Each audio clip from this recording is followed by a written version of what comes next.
Hello everyone, मैं नीलम तिवारी आप सभी का मैग्नेट ब्रेन्स में बहुत बहुत स्वागत करती हूँ। मैग्नेट ब्रेन्स एक ऐसा चैनल है जहाँ पर आपको किंडरगार्टन से लेकर 12th क्लास तक के सारे वीडियोस बिल्कुल फ्री अवेलेबल करवाए जाते हैं। और साथ ही साथ आप चाहे एनटीएससी हो, ओलंपियाड हो, आईआईटी, जेईई, नीट, आप किसी की भी तैयारी करना चाहते हैं तो आपको उसके लिए कोई भी अलग से पैसे देने की कोई ज़रूरत है नहीं। मैग्नेट ब्रेन्स चैनल पे ये सारी चीज़ें बिल्कुल आपको फ्री अवेलेबल करवाई जाती हैं और वो भी बेस्ट क्वालिटी के साथ में। तो यहाँ पे जैसा कि आपको पता हो कि कक्षा 11वीं संस्कृत कोर यानी भास्वती का हमने नवम पाठ शुरू कर दिया और उसका अनुवाद का भाग 1 हमने करवा दिया, यानी आधा पाठ हमारे द्वारा पढ़ा दिया गया है, जिसको लास्ट वीडियो में आप देख सकते हैं, जिसमें कि कथा जो हमारी है वस्त्र विक्रय, जिससे समझ में आना चाहिए कि वस्त्र यानी कपड़ों का विक्रय, कपड़ों का जो आदान प्रदान होता है, विक्रय बेचा जाता है, उसके बारे में ये कथा है। लेकिन ये कथा है कहाँ की, इसको हमने बताया आपको कि जब शाहजहां, भाई जब अंग्रेज आए नहीं थे उसके पहले किसका शासन था, मुगलों का शासन था। उनके जो राजा थे वो कौन थे, शाहजहां। उनकी पुत्री एक बार क्या हुआ, जल गई थी और उसकी दवाई करने के लिए एक कोई अंग्रेज था जिसने कि उसकी चिकित्सा करके उसको ठीक किया और उसके बदले में भाई पुरस्कार के रूप में उस अंग्रेज ने बंगाल में वह अपने व्यापार को बढ़ाने के लिए और रहने के लिए ज़मीन मांगी। किससे, शाहजहां से। तो उन्होंने एक राजपत्र पर मोहर लगा के दे दी। अब उस मोहर के सहारे उसने एक ही अंग्रेज ने कैसे अपने व्यापार को फैलाया, उस चीज़ को यहाँ पर बताया गया है इस पाठ में। और इसमें दिखाया गया था, शुरुआत हुई थी तो उसमें क्या हुआ था कि एक जो तंतुवाय होता है, तंतुवाय का अर्थ क्या होता है, बुनकर। बुनकर कौन से, जुलाहे, जो क्या होते हैं रेशम या सूत के जो कपड़े होते हैं उनको बुन करके क्या भाई बुनाई करने वाले होते हैं, एक एक धागे को समेट करके एक कपड़े का निर्माण करते हैं। क्योंकि उस समय पर मशीनें नहीं थी, ये वही कारखाने, औद्योगिक कारखाने नहीं थे, तो जुलाहे जो होते थे वो अपने घर में एक पहले सूत से एक एक धागा बनाते और धागे से को बना के क्या बनाते थे, वस्त्र का निर्माण करते थे। तो वस्त्र का निर्माण यहाँ पे वो लोग करते थे और यहाँ पे दिखाया जा रहा है कि वही बुनकर जो है वो सेठ को अपने वस्त्र का मूल्य बताता है कि 120 रुपये है, तो सेठ कहता है नहीं 100 रुपये में ले लो, 100 रुपये में आप दे दो। इतने में ही विदेशी आ जाता है, गौरांग जिसके लिए कहा गया है, क्योंकि गोरे अंग वाले होते हैं इसलिए गौरांग शब्द उनके लिए प्रयोग किया गया है। यानी वैदेशिक जो गौरांग है वो आके कहता है कि ये वस्त्र मुझे दो, मैं और बाकी कोई नहीं खरीद सकता है, सिर्फ मैं ही खरीद सकता हूँ, क्योंकि मेरे पास राजपत्रित यानी राजा की मुद्रा जिस पर लगी हुई है, अंकित जिस पे है, वो प्रमाण पत्र मेरे पास है, तुम और किसी को नहीं बेच सकते हो, मैं ही खरीद सकता हूँ। तो ऐसा करके क्या होता है कि वो जो 100 रुपये का वस्त्र होता है और उसको 50 रुपये दे करके कह देता है ये 50 रुपये में दो। तो वो तंतुबाई कहता है इससे मेरा घर खर्च कैसे चलेगा, मैंने 6 महीने दिन रात मेहनत करके इस वस्त्र को बनाया और उसके केवल आप 50 रुपये दे रहे हो। तो वो कहता है तुम्हारे घर का खर्च कैसे चलेगा, ये मैं कुछ नहीं जानता। इतने में दूसरा तंतुबाई आता है, दूसरा बुनकर आता है, वो भी सेठ लोगों को कहता है कि आप मेरे कपड़े ले लो, वस्त्र ले लो। तो सेठ मना कर देते हैं कि भाई ये ही ले सकता है, बाकी हम लोग नहीं ले सकते हैं। ऐसा हो जाता है। तब इसके बाद में उस बुनकर को, दूसरे वाले बुनकर को 40 रुपये दे करके उनका वस्त्र ले लेता है और जब 50 और 40 रुपये ले करके वो कहने लगते हैं कि जब हमें हमारा मूल्य ही सही नहीं मिलेगा तो अब हम अपना वस्त्र नहीं बनाएंगे, अब हम वस्त्र बनाएंगे ही नहीं। तो ऐसा करके दोनों ही अब पैसे लेकर के चले जाते हैं। अब चले जाते हैं तो इसके बाद में क्या होता है, तो उसकी कथा अब यहाँ से शुरू होगी। तो यहाँ लिखा है वैदेशिक गौरांग, जो वैदेशिक गौरांग है वो क्या, यानी जो अंग्रेज है वो क्या कहेगा, अनुचरम उद्देश्य, अनुचरम। अब अनुचर का अर्थ हमने आपको बताया था कि क्या होता है, अनु का अर्थ होता है पीछे और चर का अर्थ होता है चलने वाला, यानी पीछे चलने वाले वो अनुचर कहते हैं, अर्थात सेवक। अब यहाँ पे लिखा है अनुचरम, माँ को हलंत कीजिए तो हमारा स्वर कौन सा है, उ अलग निकल आएगा। तो यहाँ पर अर्थ क्या बनेगा, अनुचरम उद्देश्य, यानी अनुचर को उद्देश्य करके, यानी अनुचर की तरफ इशारा करके कहेगा पश्य, देखो, एताभ्याम बहवी मुद्रा ग्रहीष्ये, एताभ्याम। अब एताभ्याम यानी 2 कपड़े लिए उसने, 2 कपड़े लिए थे ना, दो जुलाहों से, पहले एक तंतुवाय से लिया फिर दूसरे वाले से लिया।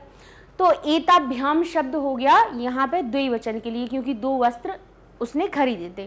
तो कहता है पश्य, अब उसको उद्देश्य करके उसकी ओर इशारा करके कहेगा कि देखो, एताभ्याम यानी इनका, इन दोनों का क्या, एताभ्याम बहिर्मुद्रा ग्रहीष्ये, इन दोनों से तो मैं, अब क्योंकि भ्याम है, भ्याम जो लगाया जाता है किसी भी शब्द में वो तृतीया, चतुर्थी और पंचमी में लगाया जाता है। तृतीया के हिसाब से तो इसमें से या के द्वारा जोड़ देना चाहिए। भाई जो भ्याम जुड़ा हुआ है ये एता में जुड़ा हुआ है, तो एत कहाँ से आया है, एतत यानी यह, एतत का अर्थ क्या होता है, यह। अब इसी में क्या हो गया, हमारा भ्याम जुड़ गया, तो हो गया एताभ्याम। तो अर्थ निकल रहा है कि इन से, या तो से और के द्वारा हम इसके साथ में जोड़ देते हैं, ठीक है। अच्छा, चतुर्थी का अगर भ्याम माने तो इसमें के लिए हो जाएगा, के लिए का अर्थ निकलेगा। और अगर हम इसको पंचमी का भ्याम मान रहे हैं तो इसमें से यानी अलग होने वाला अर्थ आ जाएगा। लेकिन यहाँ पे ना ही के लिए का अर्थ निकल रहा है, ना ही हमारा से पंचमी वाला निकल रहा है, अर्थात ये जो भ्याम लगा हुआ है ये इसमें से और के द्वारा का अर्थ जुड़ रहा है, तृतीया वाला जुड़ रहा है। क्योंकि यहाँ क्या लिखा है, बहुवी मुद्रा ग्रहीष्ये, यानी बहुत सारी मुद्राएं ग्रहण करूंगा। उसने कहा एताभ्याम यानी इन दोनों से, किन दोनों से, इन दोनों कपड़ों से मैं क्या कहूंगा, बहवी। अब ये रा है जो वो रत्व संधि से आया हुआ है, तो यहाँ पे हम कहेंगे बहवी यानी बहुत सारी मुद्रा, इससे तो मैं बहुत सारे पैसे यानी बहुत सारी मुद्राएं ग्रहीष्ये ग्रहण करूंगा। मैं अपने अनुचर को उद्देश्य करके कहता है, इशारा करके कहता है कि देखो इन दोनों से तो मैं बहुत सारी मुद्राएं ग्रहण करूंगा। क्योंकि भाई वो उसका जो कपड़े का, अब भाई उसका जो सब कुछ बनाई थी, बुनाई थी, इतनी अच्छी थी, उसकी खुद तारीफ वो क्या कर रहा है, जब दोनों जुलाहे चले गए उसके बाद में कहता है कि देखो अनिर्वचनीय, यानी आ का अर्थ होता है नहीं, निर्वचनीय यानी जिसका वचन के द्वारा क्या नहीं किया जाए। अनिर्वचनीय का अर्थ क्या होता है, वचन का अर्थ होता है वचन के द्वारा कहा जाने वाला, लेकिन अनिर्वचनीय हो गया तो इसका अर्थ हुआ कि जिसकी शब्दों से तारीफ ना करी जा सके, जिसकी जो हम कहेंगे इसकी खूबी के बारे में, किसके बारे में, जो कपड़े के बारे में इसकी, उसका हम तारीफ अगर मुंह से नहीं कर पाए तो उसको अनिर्वचनीय कह देते हैं, मतलब शब्द नहीं हो जिसको कहने के लिए। तो कह रहे हैं अनिर्वचनीय एतत् पटयो सौंदर्यम, कहता है देखो, कहता है एताभ्याम बहुवी मुद्रा ग्रहीष्ये, इनसे तो मैं बहुत पैसे कमाऊंगा, इनसे तो मैं बहुत पैसे ग्रहण करूंगा। अनिर्वचनीयम यानी निर्वचनीयम, इसके बारे में तो कुछ कहा ही ना जा सकता है, वचन के द्वारा जिनका की बढ़ाई ना की जा सके।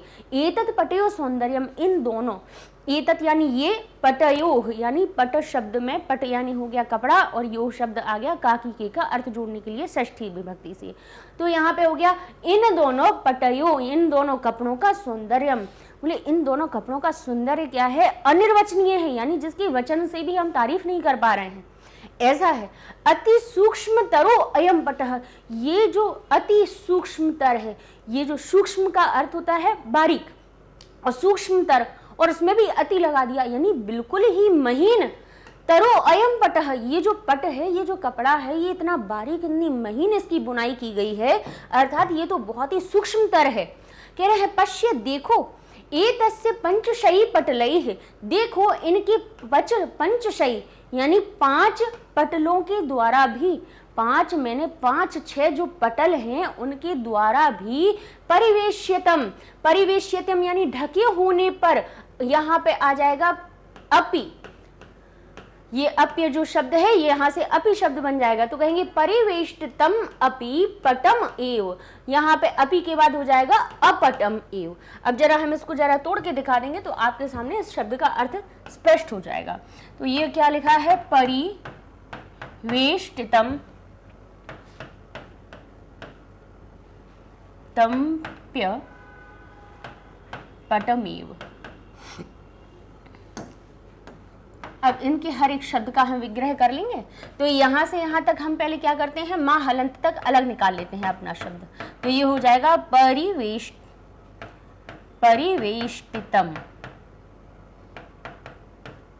ठीक है, ये हो गया। अब इसमें से अ निकलेगा कि नहीं होगा, तो ये हो जाएगा अप्य पटमेव, अप्य पटमेव बचा हमारे सामने।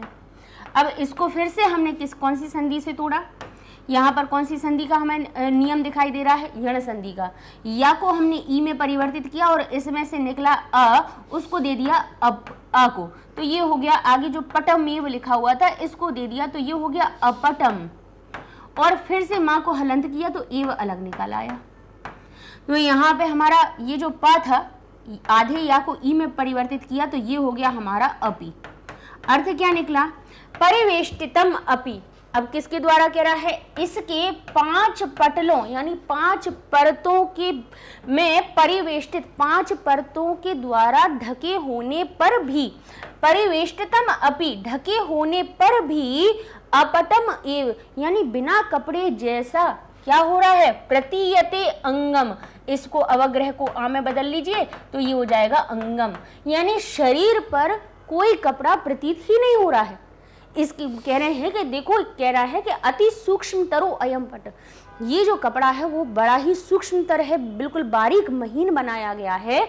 पश्य देखो, एतस्य पंचशयी पटलई, इसकी 5-6 पटलों के बाद भी इसकी 5-6 परत को मैं परिवेष्टितम अपि ढके होने पर भी, 5-6 परतों के द्वारा मुझे मैं अपने आप को ढके हुए हूँ, इसके द्वारा ढके होने पर भी अपटम एव बिना पट जैसा, ऐसा लग रहा है कि मैंने कोई कपड़ा क्या किया? प्रतीयते अंगम अपटम एव यानी बिना कपड़े जैसा अंग में प्रतीत हो रहा है कि मैंने कोई कपड़ा ऊपर से ओढ़ के ही न रखा हो, यानी मैंने अपने शरीर को किसी वस्त्र से ढका ही नहीं हो, ऐसे मेरे अंग प्रतीत हो रहे हैं।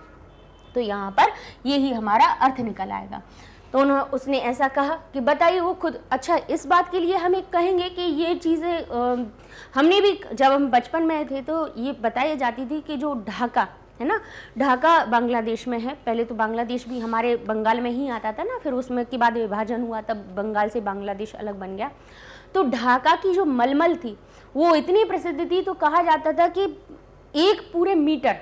1 मीटर के थान को आप एक माचिस की डिब्बी में रख सकते थे, ये प्रसिद्धि थी। तो वहाँ के जो जुलाहे थे, मतलब ढाका की मलमल जो थी विश्व प्रसिद्ध थी। तो अंग्रेजों ने उन जुलाहों के अंगूठों को काट दिया था, मतलब जितने भी जुलाहे उस जाति के थे जो उस प्रकार की मलमल को बनाते थे, तो उनके अंगूठों को कटवा दिया था। ये मतलब हमने भी प्रचलित कहानी सुनी है। और अब जैसे कि इन चीज़ों को देखा जा रहा है तो स्पष्ट भी हो जाती हैं चीज़ें, है ना। तो यहाँ पे उसने कहा कि अति सूक्ष्मतरो अयम पटः पश्य एतस् पंचशयी पटलैः परिवेष्टितम अपि अपटम एव प्रतीयते अंगम। आह कथम एतत् समक्ष। अब यहाँ पे समक्षम अलग कर देंगे तो यहाँ पे हो जाएगा अस्मद्देशीयानाम पटानाम विक्रयो भविष्यति। कहते हैं कैसे? अरे अब वो कह रहा है कि ये तो इतना सूक्ष्म है, इतना बारीक है कि इसकी 5 परतों को ढकने के बाद भी मेरे अंग पर कोई कपड़ा प्रतीत नहीं हो रहा है। तो कह रहा है अरे तो कथम को अलग करेंगे पहले हम, तो ये हो जाएगा कैसे। फिर एतत् तक यहाँ से हम अलग ले जाते हैं तो ये हो जाएगा एतत् यानी इसके, समक्षम यानी समक्ष में, इसके सामने, यानी कैसे इसके सामने, यानी इन कपड़ों के, इन व्यापार के सामने। तो यहाँ पे हो जाएगा समक्षम। तो समक्षम को हमने अलग किया, समक्षम। फिर माज में से फिर आ को निकाला तो ये हो जाएगा अस्मद। अस्मद शब्द का रूप होता है, अस्मद से अस्मद बन जाता है, ठीक है ना। अस्मद का अर्थ क्या होता है? मैं, ठीक है। तो ये अस्मद अलग हो गया। फिर यहाँ से फिर एक दा को निकाला क्योंकि 2 दा छुपे हुए हैं, आधे दा को इसको दे दिया और पूरे दा को इसको दे दिया, तो ये होगा देशिया नाम। अब इसका अर्थ क्या निकला? उसने कहा अरे तो कैसे इनके समक्ष हमारे देश के कपड़ों का विक्रय, हमारे देश के कपड़ों का विक्रय होगा। कह रहे हैं अगर ये इतना सूक्ष्म है, इसका सौंदर्य कैसा है, अनिर्वचनीय है, जिसका हम कोई किसी प्रकार से वर्णन नहीं कर पा रहे हैं। इतना इन कपड़ों का सौंदर्य है और इनकी बुनाई इतनी सूक्ष्म है इन कपड़ों की। देखो इसकी 5-6 पटल के बाद भी मुझे, ऐसा ढके होने के बाद भी मुझे अपट जैसा यानी बिना कपड़े जैसा मेरे अंगों को प्रतीत हो रहा है। तो कैसे इनके समक्ष अस्मद देशिया नाम, हमारे देश के पटों का विक्रय होगा। हमारे देश के कपड़ों को कौन खरीदेगा, यानी हमारे देश के कपड़ों का विक्रय कैसे होगा, कैसे बेचा जाएगा उनको। तो इस प्रकार से यहाँ पर उसने ऐसा सोचा। फिर इसके बाद कहता है कि इति हतम इति हतम अस्मद्देशीयम वाणिज्यम, इसके द्वारा तो हतम यानी समाप्त कर दिया जाएगा, अस्मद्देशीयम वाणिज्यम, हमारे देश का तो व्यापार खत्म ही हो जाएगा। पुनर्विचिंत्यत, और फिर से सोचता है, पुनर् यानी फिर से, विचिंत्यत और फिर से सोचता है। पहले उसने कहा कि इनके समक्ष तो हमारे देशों का, उसने अब व्यापार करने के लिए जमीन मांगी थी कि हम अपने कपड़ों का व्यापार करेंगे शाहजहां से। अब जब उसने वहाँ के कपड़ों की क्वालिटी को देखा तो वो कहने लगा कि इनके समक्ष तो हमारे देश का तो कोई व्यापार टिक ही नहीं पाएगा। तो कह रहा है हतम अस्मद्देशीयम वाणिज्यम, हमारे देश का वाणिज्य, वाणिज्य यानी व्यापार तो हतम, खत्म हो जाएगा, समाप्त हो जाएगा। तो पुनर्विचिंतित, और फिर सोचता है, फिर क्या सोचता है वो, फिर उस देखिए सोच देखिए क्या कैसी है, वो क्या सोचता है कि एतत् सूक्ष्म पटस्य, एतत् इस सूक्ष्म पट का निर्मिति, कहते हैं निर्मित विधि ही उन्मूलने अहम क्षमो, वो कहता है कि इस सूक्ष्म पट की निर्मित विधि को उन्मूलन करने में मैं सक्षम हूँ। इस सूक्ष्म पट की निर्मित की निर्माण की जो विधि है उसके उन्मूलन में अहम, इसको हम अ बना देंगे तो ये जाएगा अहम यानी मैं, क्षमः मैं सक्षम हूँ। इसके उन्मूलन को, इसको जानने में तो मैं सक्षम हूँ कि मैं इन कपड़ों की जो बनाने की विधि है उसको जानने में तो मैं सक्षम हूँ। और उसके बाद कहता है निर्मात्रिन इहि, अब इसको निर्मात्रिन अलग कर दीजिए तो इहि अलग हो जाएगा और यहाँ हो जाएगा दंडतान परह, इसको सा को हम विसर्ग बदल देंगे, तान मोचिष्यामतः। और कहता है वो क्या कह रहा है कि इन निर्माण करने वालों को, निर्मात्रिन यानी इन निर्माण करने वालों को दंडतान परह, इनको दंड के द्वारा में मोचिष्यानी, तान यानी इन निर्माताओं को तो मैं किसके द्वारा, दंड के द्वारा, मोचिष्यामतः मैं मारकर भगा सकता हूँ। मैं इन बनाने वालों को तो मैं मारकर दंड देकर के भगा दूंगा, क्योंकि भाई वही हो गया था कि एक प्रमाण पत्र था उसके द्वारा वो अपने मनमाने पैसों से खरीद रहा था वस्त्रों को। अब जब भाई 6 महीने में किसी व्यक्ति ने मेहनत की है, उसके बाद अगर उसको मूल्य नहीं मिलेगा तो वो वस्त्रों को क्यों बनाएगा। तो विदेशी ने यही सोचा कि इनको तो अगर मैं मार के भगा दूंगा तो फिर क्या होगा। उन्मूलन का अर्थ एक तो जानना के ना हो के, क्या कहते हैं, उन्मूलन का अर्थ होता है उजागर करना, ठीक है ना, यानी किसी चीज का कुछ समाप्त कर देना। तो उसने कहा कि इन सूक्ष्म पट की निर्मित विधि के उन्मूलन में तो मैं सक्षम हूँ, क्योंकि मैं तान निर्मितान इह दंड तान परह, यानी इनको दंड के द्वारा तो मोचिष्यामी अतः, और मैं मोचिष्यामी हो जाएगा यहाँ पे और ये अतः हो जाएगा। तो कहेंगे यहाँ पे फिर से हमारी कौन सी यण संधि का नियम लगेगा, और इसलिए मैं इन लोगों को तो दंड के द्वारा मैं भगा ही दूंगा। अब और बाद में क्या कहता है, कौशल्यम यानी जो कुशलता है वो ह्रियताम अधः, अगर इनसे कहते हैं कौशल, इनकी कुशलता को, इनका कौशल है मतलब हर कोई ऐसी चीजें नहीं बना सकता है, तो वो कह रहा है कौशल्याम ह्रियताम, अगर कुशलता को, इनके अंदर जो निपुणता है उसको अगर हर लिया जाए तो कहता है तत् अधिकम, तो यहाँ से तत् दा को क्या कीजिए, दा को जैसे ही हमने तोड़ा अ निकल के आया तो ये हो गया अधिकम। तो कह रहा है जिससे कि क्या होगा, अगर मैं इनकी कुशलता को प्रियतम हर लूंगा तो फिर अधिकम वाणिज्यम अत्युन्नत, हमारा जो वाणिज्य होगा वो अति उन्नत हो जाएगा। अगर मैं इनकी कुशलता को ही हर लूंगा, इनके अंदर जो कौशल है उसको अगर मैं हर लूंगा तो क्या हो जाएगा हमारे देश का। तो कह रहा है तत् यानी तत्, उसके बाद क्या होगा, अधिकम वाणिज्यम अत्युन्नतः, तो हमारा जो वाणिज्य होगा वो कैसा हो जाएगा, अति उन्नत हो जाएगा। और कहते हैं देशस्य अस्य, फिर से यहाँ से बढ़िया की मात्रा को हम दीर्घ संधि से अलग करेंगे तो इसका अर्थ हो जाएगा अस्य देशस्य, इसका अर्थ हो जाएगा अस्य यानी इस देश का जो सम उन्नति, जो इस देश की जो उन्नति है वो जन कथा मात्रे समाधीयताम, और वो कह रहा है कि इस देश की, अस्य देशस्य, इस देश की जो उन्नति है वो जन की कथा मात्र में ही समाधीयताम सिमट कर रह जाएगी। अब देखिए कथा ही है, जो हम अभी आपको बता रहे थे कि ढाका के जो कारीगर होते थे, बुनकर होते थे, उनकी मलमल इतनी प्रसिद्ध होती थी कि 1 मीटर की थान को आप एक माचिस की डिब्बी में रख सकते हो। इतना बारीक बुनाई कर उसकी घड़ी करके एक माचिस की डिब्बी में समाहित करना, आप सोचो कि इतने बड़े कपड़े को कैसे रखा जाता होगा, है ना, मतलब कितनी बारीक बुनाई उसकी की जाती होगी। तो उनके अंगूठे कटवा दिए थे। तो यहाँ पर वही चीज़ें दिखाई गई हैं, क्योंकि भाई जो रचयिता होते हैं ऐसे मनगढ़ंत कहानियाँ तो नहीं बनाते हैं, है ना। एनसीईआरटी आपको दे रही है तो ऐसे मनगढ़ंत कहानी तो कोई दी नहीं होगी, साक्ष्य होंगे उसी के आधार पर ये बनाई गई है। तो यही हुआ, उसने कहा। अब इसका अन्वय हम आपको इसलिए बता देते हैं कि कई बार क्या आपकी परीक्षा में पूछ लिया जाता है, ऐसे श्लोक दे दिए जाते हैं बीच बीच के और उनके अन्वय दे दिए जाते हैं कि इसका अन्वय पूरा कीजिए। तो हम साथ साथ में उन चीज़ों को भी आपको ध्यान रखते हैं कि कथा तो पढ़ा है, कथा का अर्थ आपको आई जाए, साथ में अपनी परीक्षा की भी साथ साथ तैयारी होती जाए। तो यहाँ पे इस हमारी पंक्ति का, इन दोनों का, ये जो पहला श्लोक है इसका हमारा किस प्रकार से बनेगा कि अहम, यहाँ से शुरू हो जाएगा हमारा, अवग्रह को अ में परिवर्तित हो जाके अहम, एतत्, एतत् हमारा यहाँ से आ जाएगा, अहम एतत् सूक्ष्म पटस्य निर्मित विधि उन्मूलने क्षमः, मैं इस सूक्ष्म पट के निर्मित विधि के उन्मूलन में सक्षम हूँ।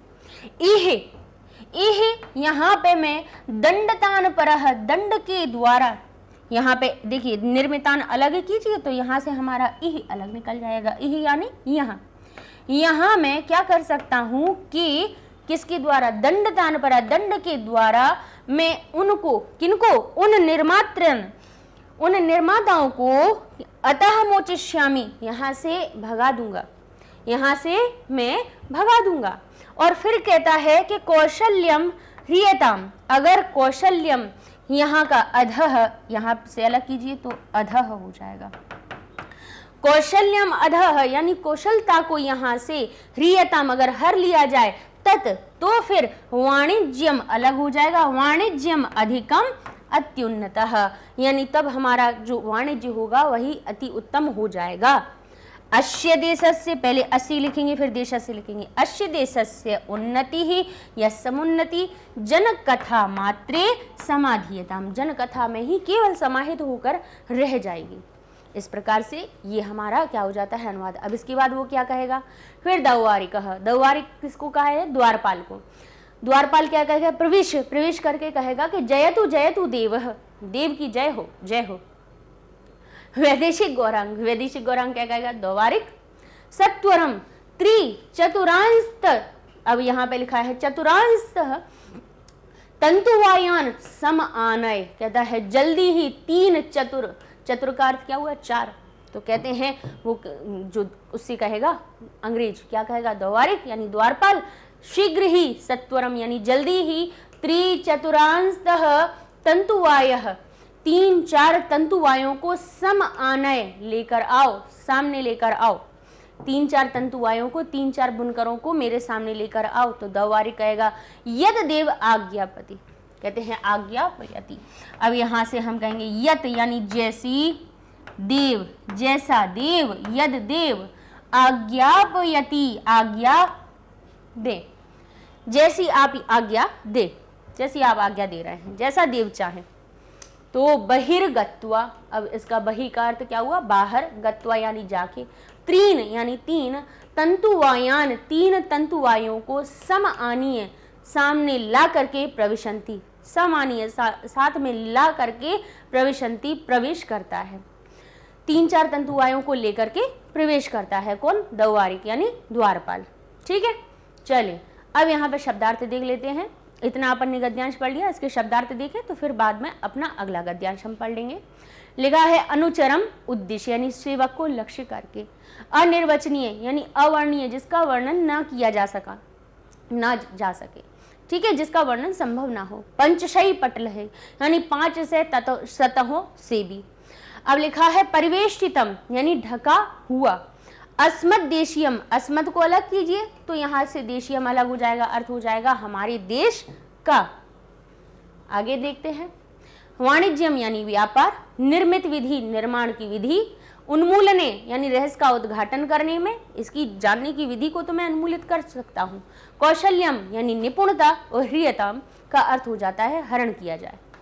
इसके बाद कहते हैं जन कथा मात्र, यानी लोगों की कथा मात्र में समाधीयताम, यानी समाहित हो रह जाएगी, केवल शेष रह जाएगी।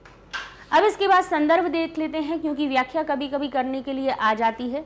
तो यहाँ लिखा है विदेशी जो गौरांग है वो जुलाहों को विवश करके उनसे वस्त्र खरीद लेता है तथा उनके व्यापार को पूरी तरह से विनष्ट करके अपना लाभ के बारे में ही सोचता है। और वो क्या कहता है सरल अर्थ में कि विदेशी गौरंग अपने सेवक को उद्देश्य करके, लक्ष्य करके कहता है कि इससे तो मैं बहुत सारी मुद्राएं ग्रहण करूंगा। इन वस्त्रों का सौंदर्य कैसा है, अनिर्वचनीय, यानी न वर्णन करने योग्य है, वर्णन ही नहीं कर सकता हूं मैं, अवर्णीय है। यह वस्त्र अत्यंत महीन है। सूक्ष्मतरो अयम पटः, लिखा हुआ था सूक्ष्मतर है यह पट। देखो पश्य कि पंचशयी पटलई, यानी 5 सतहों के द्वारा परिवेष्टितम अपि, परिवेष्टित होने पर भी, ढका हुआ होने पर भी, अपटम एव, यानी बिना पट जैसा प्रतीयते अंगम, अंग को प्रतीत हो रहा है कि मानो अंगों पर कोई वस्त्र ही नहीं है।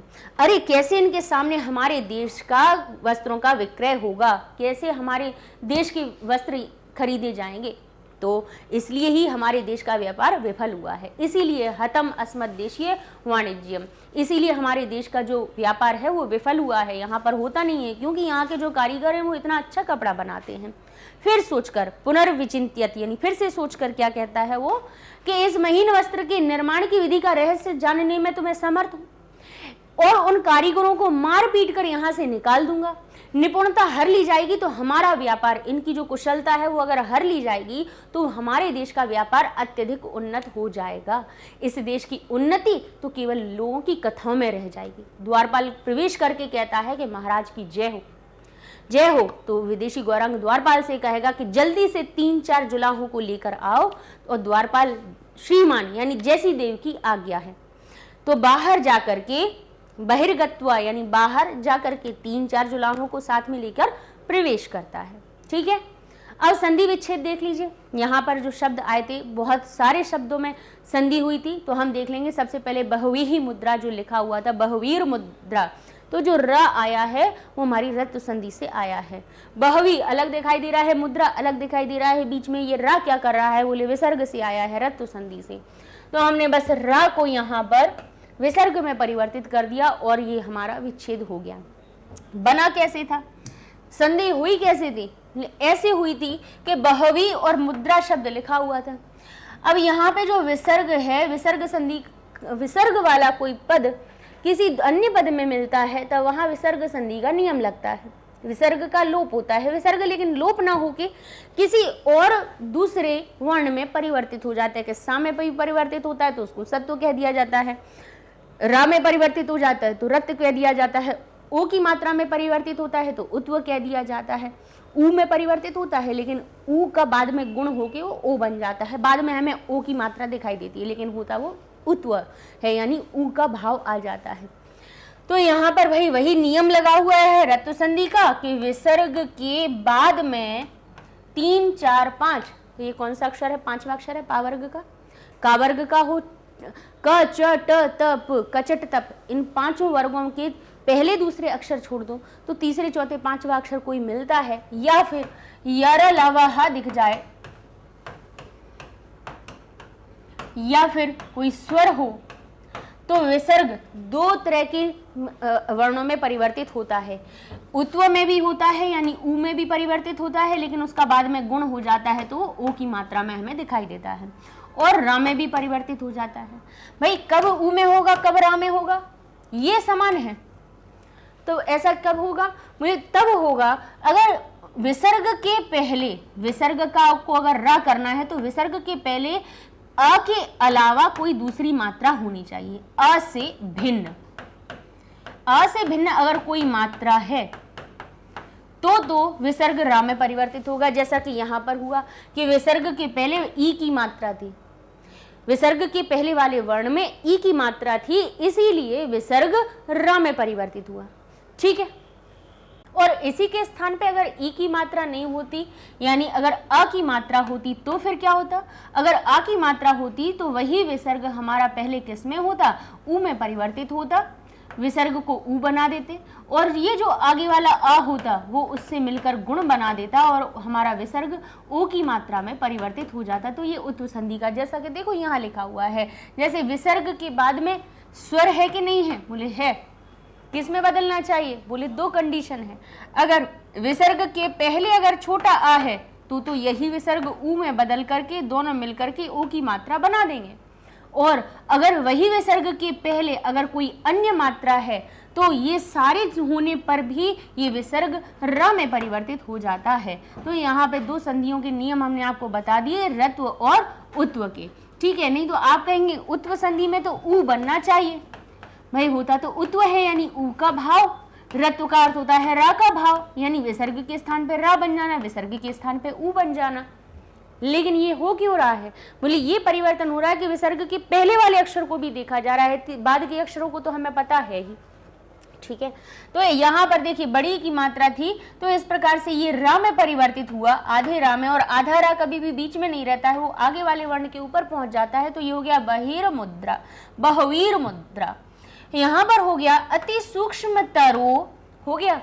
लेकिन यहाँ पर एक हमारी पूर्व रूप संधि का भी नियम लग जाता है, जिसमें कि क्या होना है कि ये जो अ है वो हमारे किस में परिवर्तित हो जाता है, अवग्रह में हो जाता है। तो इस प्रकार से ये हो जाता है अति सूक्ष्म तरो, और ये अवग्रह में बन गया और अयम हो जाएगा, ठीक है। अब जब विग्रह करेंगे तो याद क्या रखेंगे कि अगर हमें अवग्रह दिखाई दे रहा है तो सबसे पहले उसको आ में परिवर्तित कर लीजिए और ओ की मात्रा को विसर्ग में बदल लीजिए। सो ये हमारा क्या हो जाएगा, विग्रह हो जाएगा, ठीक है। अब क्या लिखा है, परिवेष्टितम, यहाँ पे कर दिया परिवेष्टितम, प्य है, ये आधा पा है, वह नहीं है, प्य है।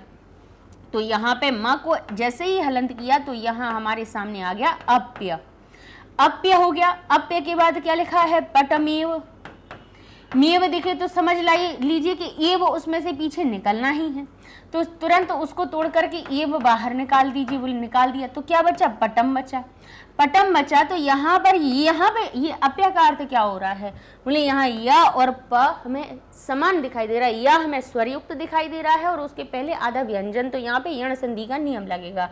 तो हम क्या करेंगे, इस या को इस या में से हम क्या कहेंगे, स्वर सबसे पहले अलग कर देंगे, तो अ इसमें से निकलेगा, तो ये हो जाएगा हमारा अपटम, और एव हमने बाहर निकाली दिया है, अपटम एव हो गया, अपटम एव, ठीक है। अब इसके बाद ये जो या आधा बचा हुआ था उसको क्या करेंगे, इसको ई या ई में परिवर्तित करेंगे। तो पा को पहले छोटी ई देंगे, तो छोटी ई से ये हो जाएगा अपी, तो कहेंगे ठीक है ये अपी भी सही है, अपटम भी सही है, और एव भी सही है, और परिवेष्टितम भी सही है। अर्थात इसमें से हमारे 4 शब्द निकल कर आए, परिवेष्टितम, अपि, अपटम, एव, ठीक है। फिर क्या लिखा है, यहाँ फिर से देखिए ए की मात्रा, जैसे ओ की मात्रा के बाद में अवग्रह दिखे, ऐसे ही ए की मात्रा के बाद में अवग्रह दिखे तो और ही सरल हमारे विग्रह हो जाता है। कुछ नहीं करना है, ए की मात्रा वाले शब्द को जैसा का तैसा लिख दीजिए, ठीक है। ए की मात्रा, ओ की मात्रा को तो फिर भी विसर्ग में बदलना होता है, लेकिन ए की मात्रा से अंत होने वाला जो शब्द होगा उसको जैसा का तैसा लिखा रहने देंगे, और यहाँ पर होने वाला जो अ होगा उसको, जो अवग्रह होगा उसको आ में परिवर्तित कर देंगे और अपने शब्द में जोड़ करके आगे लिख देंगे, ठीक है। तो यहाँ पे क्या हो जाएगा, प्रतीयते को जैसा का तैसा लिखा, अवग्रह को आ में बदला और अंगम हमने लिख दिया, और हमारा ये विग्रह हो गया। आगे देखिए लिखा है पुनर, फिर से देखिए र हो गया, विचिन्त्य अदग हो रहा है, हमारा हो रहा है, तो यहाँ पे पुनर जो र है उसको विसर्ग में बदल दिया, क्योंकि यहाँ पर कहेंगे ना में तो आ था, लेकिन उसकी उपधा में भी अगर हमारे पास क्या होता है, उपधा यानी आगे वाले वर्ण में, बिल्कुल तुरंत पहले वाले वर्ण में भी अगर हमारे पास कोई मात्रा होती है तब भी ये रत्व संधि में ही बदलता है। तो ये हो गया पुनः और विचिन्त्यत। आगे चलिए देखिए क्या लिखा है, निर्मित, निर्मित अलग किया, और विधि भी ठीक है, निर्मित विधि एक ही बात आ रही है। तो ये जो रु है इसका ऋन्मूलने क्या होता है, तो कहेंगे र में से पहले स्वर को बाहर निकालेंगे तो ये हो जाएगा हमारा उन्मूलने, उन्मूलने एक ही मात्रा वाला है, बाद में अवग्रह का चिन्ह है तो उसको अहम में बदल लेंगे, यहाँ हमारा सही हो गया। बच्चा आधा रा, उसको क्या करें, आधे रा को विसर्ग में बदल देंगे, तो ये हो जाएगा निर्मित विधेह उन्मूलने अहम, निर्मित विधि के उन्मूलन में मैं, ठीक है ना। ये हमारी भाई हो गई, यहाँ हमारी रत्तु हो गई थी संधि और यहाँ पर हमारी पूर्व रूप हो गई। आगे लिखा है दंडतान अपरह, अभी कहाँ पे परिवर्तन दिख रहा है, सिर्फ यहाँ पर दिखाई दे रहा है। आधे सा के बाद में त दिखे और तान हमारा अलग हो ही जाता है। तत् शब्द का तत् का अर्थ क्या हो जाता है, वह, उसका अगर द्वितीय का बहुवचन का रूप देखें तो तान बनता है हमारा, जैसे बालक बालकान बनता है वैसे ही। तो यहाँ पे स के बाद में त दिखे, श के बाद में च हो, श के बाद में टा हो, तो बस आपको इन श को विसर्ग में बदल देना है बस। तो यहाँ पर आपका विग्रह हो जाएगा, सत्व संधि का यहाँ पर नियम लग जाता है। आगे चलते हैं, देख लेते हैं, लिखा हुआ है मोचिष्याम्यतः, फिर मोचिष्याम्य, फिर से देखिए या के साथ में आधा व्यंजन लिखा हुआ है, या स्वरयुक्त है और उसके पहले आधा व्यंजन है। तो सबसे पहले उस या में से स्वर को बाहर निकालेंगे, तो या को जैसे ही अलग करेंगे तो उसमें से अ निकलेगा और ये अतः हमारा बन जाएगा। अब आधा जो या बचा था उसका क्या करें, यण संधि के हिसाब से इसको ई या ई में बदलेंगे। तो हम दोनों तरह से देख लेंगे, क्योंकि हमारे पास माँ आधा रह गया है और माँ में हम या को जब परिवर्तित कर रहे हैं तो पहले हम छोटी की मात्रा देके देखेंगे, तो ये हो जाएगा मोचिष्यामि। तो कहेंगे ठीक है, मी जो होता है कहाँ पर आता है, जब धातुओं के रूप बनाए जाते हैं, किसी क्रिया के रूप बनाए जाते हैं, तो उसके अंत में प्रत्यय लगने वाले कौन से होते हैं, ती तह अंति, सी थह थ और आमी, आमी वहीं पर लगाया जाता है। तो कहेंगे मोचिष्यामि, बोले ठीक है, उत्तम पुरुष एक वचन की ये क्रिया बन रही है। तो यहाँ पर इस प्रकार से ये हो जाएगा मोचिष्यामि और यहाँ से अलग करेंगे स्वर को, तो ये हो जाएगा अतः। ठीक है, अब यहाँ पर देखिए फिर क्या लिखा है, ह्रियताम, अलग किया, माँ को हलंत किया तो उसमें से अ निकला और ये हो गया अध, और फिर से सा और ता दिख रहा है कि नहीं, साथ में सा के आधे सा के संग में ता लगा हुआ है, तो सा को विसर्ग में बदल दीजिए, तो ये हो जाएगा अधः, अधः, अधः, और तद अधिकम अलग हो जाएगा। तद अधिकम भी देखिए हमारा किससे बना है, तदधिकम जो लिखा हुआ है तदधिकम, तो इसको भी हम क्या कर सकते हैं, तद को अलग करें तो इसमें से अधिक शब्द भी हमारा अलग निकल रहा है। और ये जो तीसरा वर्ण है, जशत्व संधि हमने आपको पढ़ाई है, उसमें क्या होता है, बोले जो पहला वर्ण होता है आगे आने वाले स्वर या व्यंजन के मेल से अपने ही वर्ग के तीसरे अक्षर में बदल जाता है, तो त थ द, तो ये जो द है वो कहाँ से आया था, पहले वर्ण के परिवर्तन से आया था, तो इसको अपने मूल रूप में अलग करेंगे।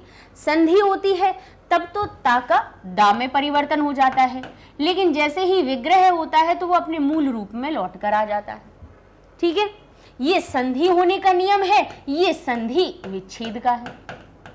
संधि विच्छेद में जो जो शब्द अपने मूल रूप में होते हैं और वो लौटकर आ जाते हैं। ठीक है, चलिए अब चलते हैं, ये हो गया हमारा। तो हमने यहाँ पे देखा कि ह्रियताम, अब फिर देखा अधः, फिर यहाँ से किया हमने तत् और इधर से निकाला हमने अधिकम।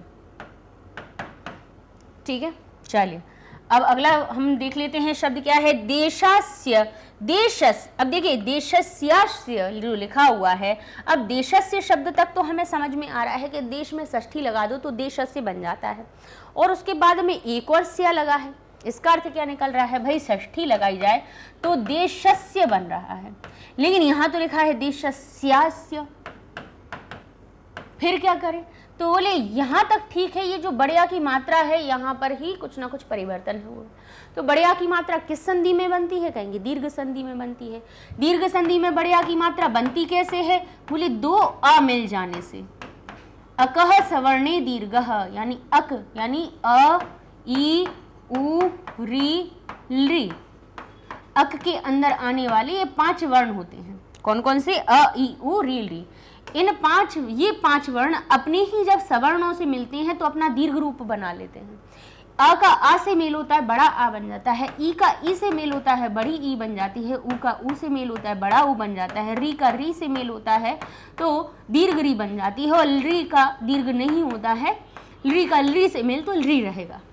ठीक है, अकह सवर्णे दीर्घः, अक का सवर्ण में मेल होने पर वो दीर्घ हो जाता है, दीर्घ यानी बड़ा हो जाता है। ठीक है, तो अब बड़ा दिख रहा है तो उसको किस में तोड़ोगे, बोले सवर्णों में तोड़ देंगे ना, 2 सवर्णों से मिलकर ही तो बड़ा बना था, तो तोड़ने में क्या होगा, बोले जो जिसका हिस्सा था वो उसको दे दिया जाएगा। तो यहाँ पर भी वही हो रहा है कि यहाँ पर जो बड़ा आ है दो सवर्णों से मिलकर बना हुआ है, दो आ से मिलकर बना हुआ है, लेकिन याद रखिएगा वो जो बड़ा है जरूरी नहीं है छोटे छोटे से ही मिलकर बना हुआ हो, दोनों बड़े भी हो सकते हैं, एक बड़ा एक छोटा भी हो सकता है, एक छोटा एक बड़ा भी हो सकता है, फर्क नहीं पड़ता है, सवर्ण होने चाहिए, दीर्घ बने, बस इतना है। तो यहाँ पे हमने वही किया कि या को हमने तोड़ा, या में से या को जैसे ही अलग किया तो ये हमारा क्या बचा, देशस्य, आधा या, ठीक है। स्वर बाहर निकाला, इसका स्वर कौन सा था इसमें, आ, और ये वाले स्या को अलग रहने दिया। अब इस आ को दो आ में हमने तोड़ा तो ये क्या किस किस में टूटा, दो आ में टूट गया। तो एक तो इसको दिया तो इसने पूरा कर दिया, एक आ जाके इसमें मिल गया, भाई दोनों के अपने अपने हिस्से हैं ना, तो एक तो इसको दिया तो ये या पूरा हो गया। बोले ठीक है, षष्ठी विभक्ति में या पूरा होता है तो एक तो ये मतलब ये हमने सही तोड़ा, और दूसरा हमने इसको दे दिया तो ये भी अस्य बन गया। बोले ये भी ठीक बन गया, इदम शब्द का षष्ठी का अस्य शब्द होता है। तो बस इस प्रकार से हमने दीर्घ को दो आ में तोड़ दिया, ठीक है। तो हमारा क्या बन गया, यहाँ पर देश, देशस्य और अस्य दो शब्दों में टूट गया। फिर यहाँ देखिए फिर लिखा है सम, सम को अलग कीजिए, ये सम हमारा क्या हो गया है, एक उपसर्ग है। उपसर्ग को अलग करेंगे, माँ को जैसे ही हलंत करेंगे तो उसमें कौन सा स्वर लगा हुआ है, ऊ लगा हुआ है, तो ये हो जाएगा उन्नति ही, उन्नति, यहाँ पे लिखा है उन्नतिर, अब देखिए उन्नतिर यहाँ पर आना चाहिए इसको, ठीक है। इसको यहाँ पर कर देते हैं क्योंकि ये जो र है यहाँ पर विसर्ग आ जाएगा तो जन हमारा शब्द अलग हो जाएगा, तो इसलिए ध्यान कीजिएगा ये मात्रा का सिर्फ हे फेर हुआ है। सम को अलग करेंगे, यहाँ पर ये जो र है यहाँ आएगा तो र को हम विसर्ग में बदल देंगे, सो ये जाएगा उन्नति, और ये हो जाएगा जन कथा मात्रे। जन कथा मात्रे कहेंगे, जन कथा मात्रे भी तो तीन शब्द है लेकिन एक साथ में जुड़े हैं, कोई परिवर्तन नहीं हुआ। तो शब्द दो प्रकार से जुड़ते हैं, अक्षर संधि से जुड़ते हैं और शब्द समास से जुड़ते हैं। यहाँ जन कथा मात्रे ये समास से तीन शब्द जुड़े हुए हैं, तो इनको हम बाद में समास विग्रह में तोड़ देंगे। लेकिन संधि यहाँ पर एक संयोग हुआ था कि म हलंत के बाद में क्या हो गया था, कोई स्वर हो तो वो उसमें जुड़ जाता है, तो सम को हमने अलग किया, उन्नति ही हमारी यहाँ रत्त संधि से अलग हो गई और जन कथा मात्री हमारा एक पद बन गया, ठीक है। चलिए यहाँ देख लेते हैं क्या बना है, ये त्रि चतुरान। अब ये जो विसर्ग है इसको हमने ना में परिवर्तन कर दिया तो यहाँ बच गया हमारा तंतुवायान, यानी त्रि चतुरान तंतुवायान, दो प्रकार के शब्दों में ये भी हमारा टूट गया। आगे देख लेते हैं बहिर्गत्वा, रा को विसर्ग में बदल दिया, हो गया हमारा बहिर्गत्वा। क्यों, क्योंकि विसर्ग के पहले छोटी की मात्रा थी और विसर्ग के बाद में कौन सा अक्षर था, तीसरा अक्षर क ख ग, इसीलिए ये विसर्ग रा में बदला था। दो चीजों से हमने पहचान लिया ना कि ये जो रा है क्यों आया है, इसलिए आया है कि अगर इस रा को हम विसर्ग में बदल के देखें तो हमारे सामने दोनों ही परिस्थितियां बन रही हैं कि विसर्ग के पहले भी आ से भिन्न मात्रा है और पीछे भी तीसरा अक्षर है, तीसरा हो, चौथा हो, पांचवा हो, या अलावा हा हो या कोई स्वर हो, ठीक है ना। तो ये हमारी रत्त संधि का नियम बन जाता है। अब चलते हैं पद देख लेते हैं, इसमें जो शब्द पद आए हैं, शब्द इसलिए नहीं कहेंगे क्योंकि शब्द ये होता है मूल जिसमें कोई विभक्ति ना, पर जब उसी शब्द में कोई भी कौन से हो जाते हैं, हमारे सुप प्रत्यय लग जाते हैं, तिगंत प्रत्यय लग जाते हैं तो वो पद बन जाते हैं। कहते हैं ना सुबंतम तिगंतम पदम, यानी सुप। अब कहेंगे सुप प्रत्यय कौन से होते हैं, तो राम में जब जैसे हम देखते हैं रामः रामौ रामः तो विसर्ग लगता है, औ की मात्रा लगती है, बड़े आ का मात्रा का विसर्ग लगता है, तो उसके जो मूल प्रत्यय होते हैं वो होते हैं सु औ जस अम औट शश, इस प्रकार से हमारे होते हैं 21, ठीक है, मूल प्रत्यय, वो ही सुबंत प्रत्यय कहलाते हैं। अब सुबंत प्रत्यय लगते हैं तो उनमें जो विसर्ग आता है वो परिवर्तन से आता है, कई सूत्रों के माध्यम से। फिर जो राम धन सु होता है, फिर सु में कई सूत्र लगते हैं तो स ऊ की इत संज्ञा हो जाती है, फिर सा का हमारे विसर्ग में परिवर्तन होता है तो राम, फिर राम से सु ना हो गए रामह बन जाता है। तो ये सुप प्रत्यय, तो राम से रामह कब बना, जब उसमें सुप प्रत्यय लगाए गए। तो सुबंतम और तिगंतम पदम, किसी धातु में भी जब तिंग प्रत्यय लग जाते हैं, यानी तीतः अंति सीथा था वाले हमारे प्रत्यय लग जाते हैं, तब वो भी पद बनता है, ठीक है। यानी अब याद रखने की बात यह है कि शब्द क्या होता है, जिसमें कोई विभक्ति ना लगी हो और जिसमें विभक्ति लग जाए वो हमारा पद बन जाता है, ठीक है ना। तो यहाँ लिखा है एताभ्याम।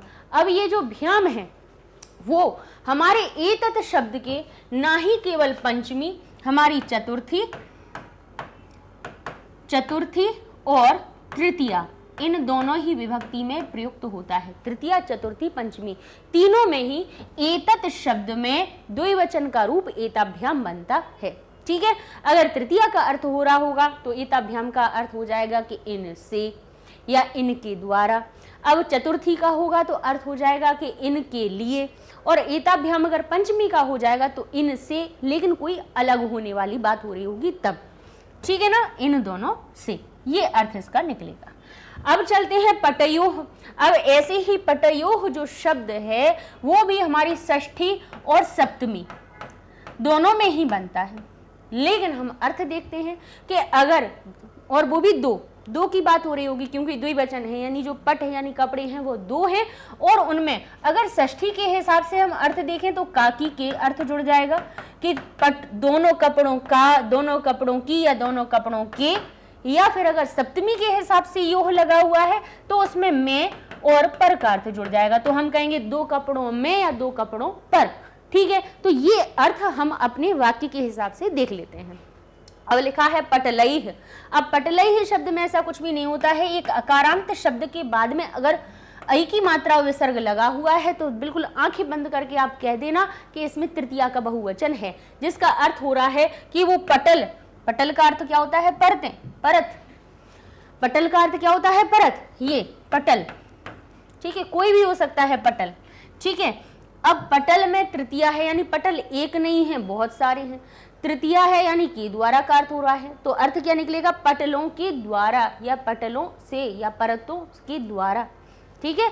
लिखा था ना पंचशैः पटलैः, यानी 5-6 परतों के द्वारा भी, परिवेष्टितम अपि, परिवेष्टित होने पर भी, है ना। अपटम एव प्रतीयते अंगम, कैसा हो रहा है, अप्रतीयते हो रहा है, प्रतीत ही नहीं हो रहा है, अपट जैसा प्रतीत हो रहा है, अपट यानी बिना कपड़े जैसा मुझको प्रतीत हो रहा है। तो इस प्रकार से पटलैः शब्द है वो तृतीया के बहुवचन में बनता है। अब पटा नाम, नाम और नाम कहीं पर भी देखिए अंत में नाम नाम आम कहाँ आता है, षष्ठी के बहुवचन में आता है।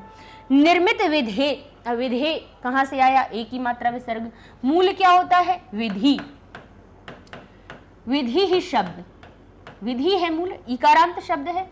विधेय कब बनता है, ई की मात्रा ए में परिवर्तित कब होती है, पंचमी और षष्ठी के एक वचन में।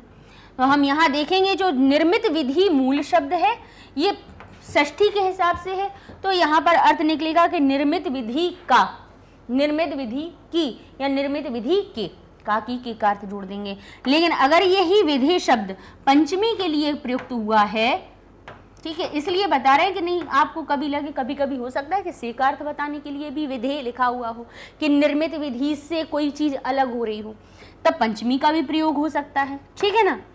या फिर कहीं से निष्पादन हो रहा हो, निर्मित विधि से बनाई गई, किस प्रकार की विधि से बनाया गया, तो उस प्रकार से क्योंकि किसी की उत्पत्ति होती है जहां से उसमें क्या हो जाता है, पंचमी लगा दी जाती है, तो यहाँ पर से का भी अर्थ जुड़ जाएगा। षष्ठी के हिसाब से है तो काकी की जुड़ जाएगा, और पंचमी के हिसाब से अगर विधि शब्द विधि बना हुआ है तो उसमें हमारा काकी के का अर्थ जुड़ेगा, ठीक है। दोनों ही हमने आपको बता दिए।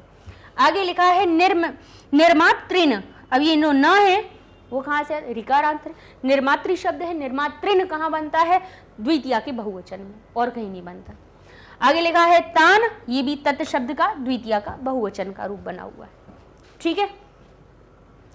चलिए अब देख लेते हैं धातुएं कौन कौन सी आई थी। ग्रहीष्य आई थी, ग्रह धातु, ग्रह यानी ग्रहण करना, लेना।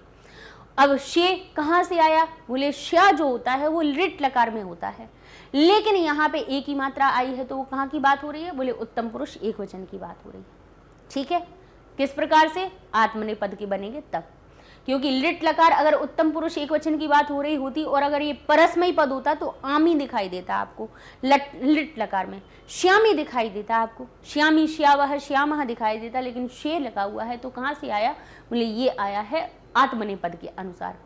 फिर क्या लिखा है, मोचिष्यामी, अब आमी आ गया तो देखिए लट लकार मोचिष्या, हाँ तो ये भाई केवल आमी होता तो लट होता, लेकिन श्यामी है तो लिट लकार है, उत्तम पुरुष एक वचन में।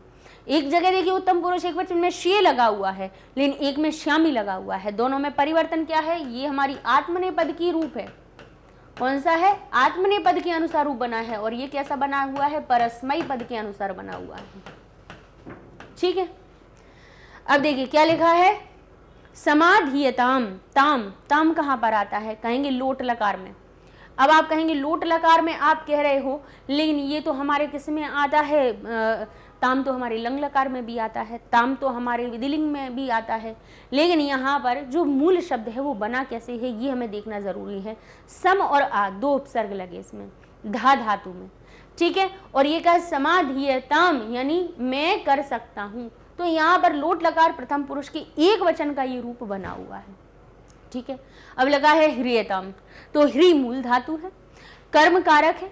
ठीक है, कर्म कारक के लिए आत्मनेपद का रूप बनता है, और ये आत्मनेपद की बनी है, इसीलिए हमारा रूप बना है इस प्रकार का। यहाँ पर भी लोट लकार प्रथम पुरुष एक वचन का ह्रियताम बना हुआ है। जयतु, जी धातु में लोट लकार प्रथम पुरुष एक वचन का रूप जयतु बन जाता है। और आज्ञाप्यति जो लिखा हुआ है, ज्ञाप धातु में आ उपसर्ग लग गया, और फिर तीतहंती कहां से आता है? लट लकार प्रथम पुरुष एक वचन से। ठीक है, अगला लिखा हुआ है समास, अनिर्वचनीय, यानी जिसका वचन के द्वारा वर्णन ना किया जा सके। तो अ जो है वो न से परिवर्तित होकर आया है, यहाँ पर हमारा नए तत्पुरुष समास बना हुआ है। ठीक है, नए तत्पुरुष समास में किसी भी शब्द को नकारात्मक यानी उसका विलोम बनाना हो, तो जैसे सत्य है, क्या लिखा हुआ हमारे सामने? सत्य। अब सत्य का उल्टा क्या होगा? न सत्य, यानी जो सत्य ना हो। बस इस न को आ में परिवर्तित कर देंगे तो ये असत्य हो जाएगा। यही नए तत्पुरुष समास करता है। ठीक है ना, तो यहाँ पे भाई हमारा संतोष यानी संतुष्टि होना। ठीक है, संतोष और ना संतोष यानी जिसमें संतोष ना हो। बस इसको एक पद कैसे बनाएंगे? ना को आ बना देंगे और ये हो जाएगा असंतोष, असंतुष्टि, असंतोष। बस ये हो गया। जैसे ज्ञान, ज्ञान है, ज्ञान का उल्टा क्या होगा? ना ज्ञान, जिसको ज्ञान ना हो तो ना को क्या हो जाता है? आ बना देते हैं, आ आदेश कर देते हैं और ये हो जाता है अज्ञान। ठीक है ना, तो भाई ना का जो आ में परिवर्तित है या आ के जुड़ जाने से किसी भी शब्द का जो नकारात्मक भाव बन जाता है, विलोम भाव बन जाता है, वो हमारा नए तत्पुरुष समास कहलाता है। तो अनिर्वचनीय, तो जब इसका विग्रह करेंगे तो उस आ को ना में बदल देंगे बस, और हमारा विग्रह हो जाएगा। ठीक है, अब लिखा हुआ है अस्मद देशीय नाम। तो अस्मद, अस्मद जो शब्द है, अस्मद यानी हमारा क्या होता है? मैं। अब मैं, और ये लिख दिया देशीया नाम।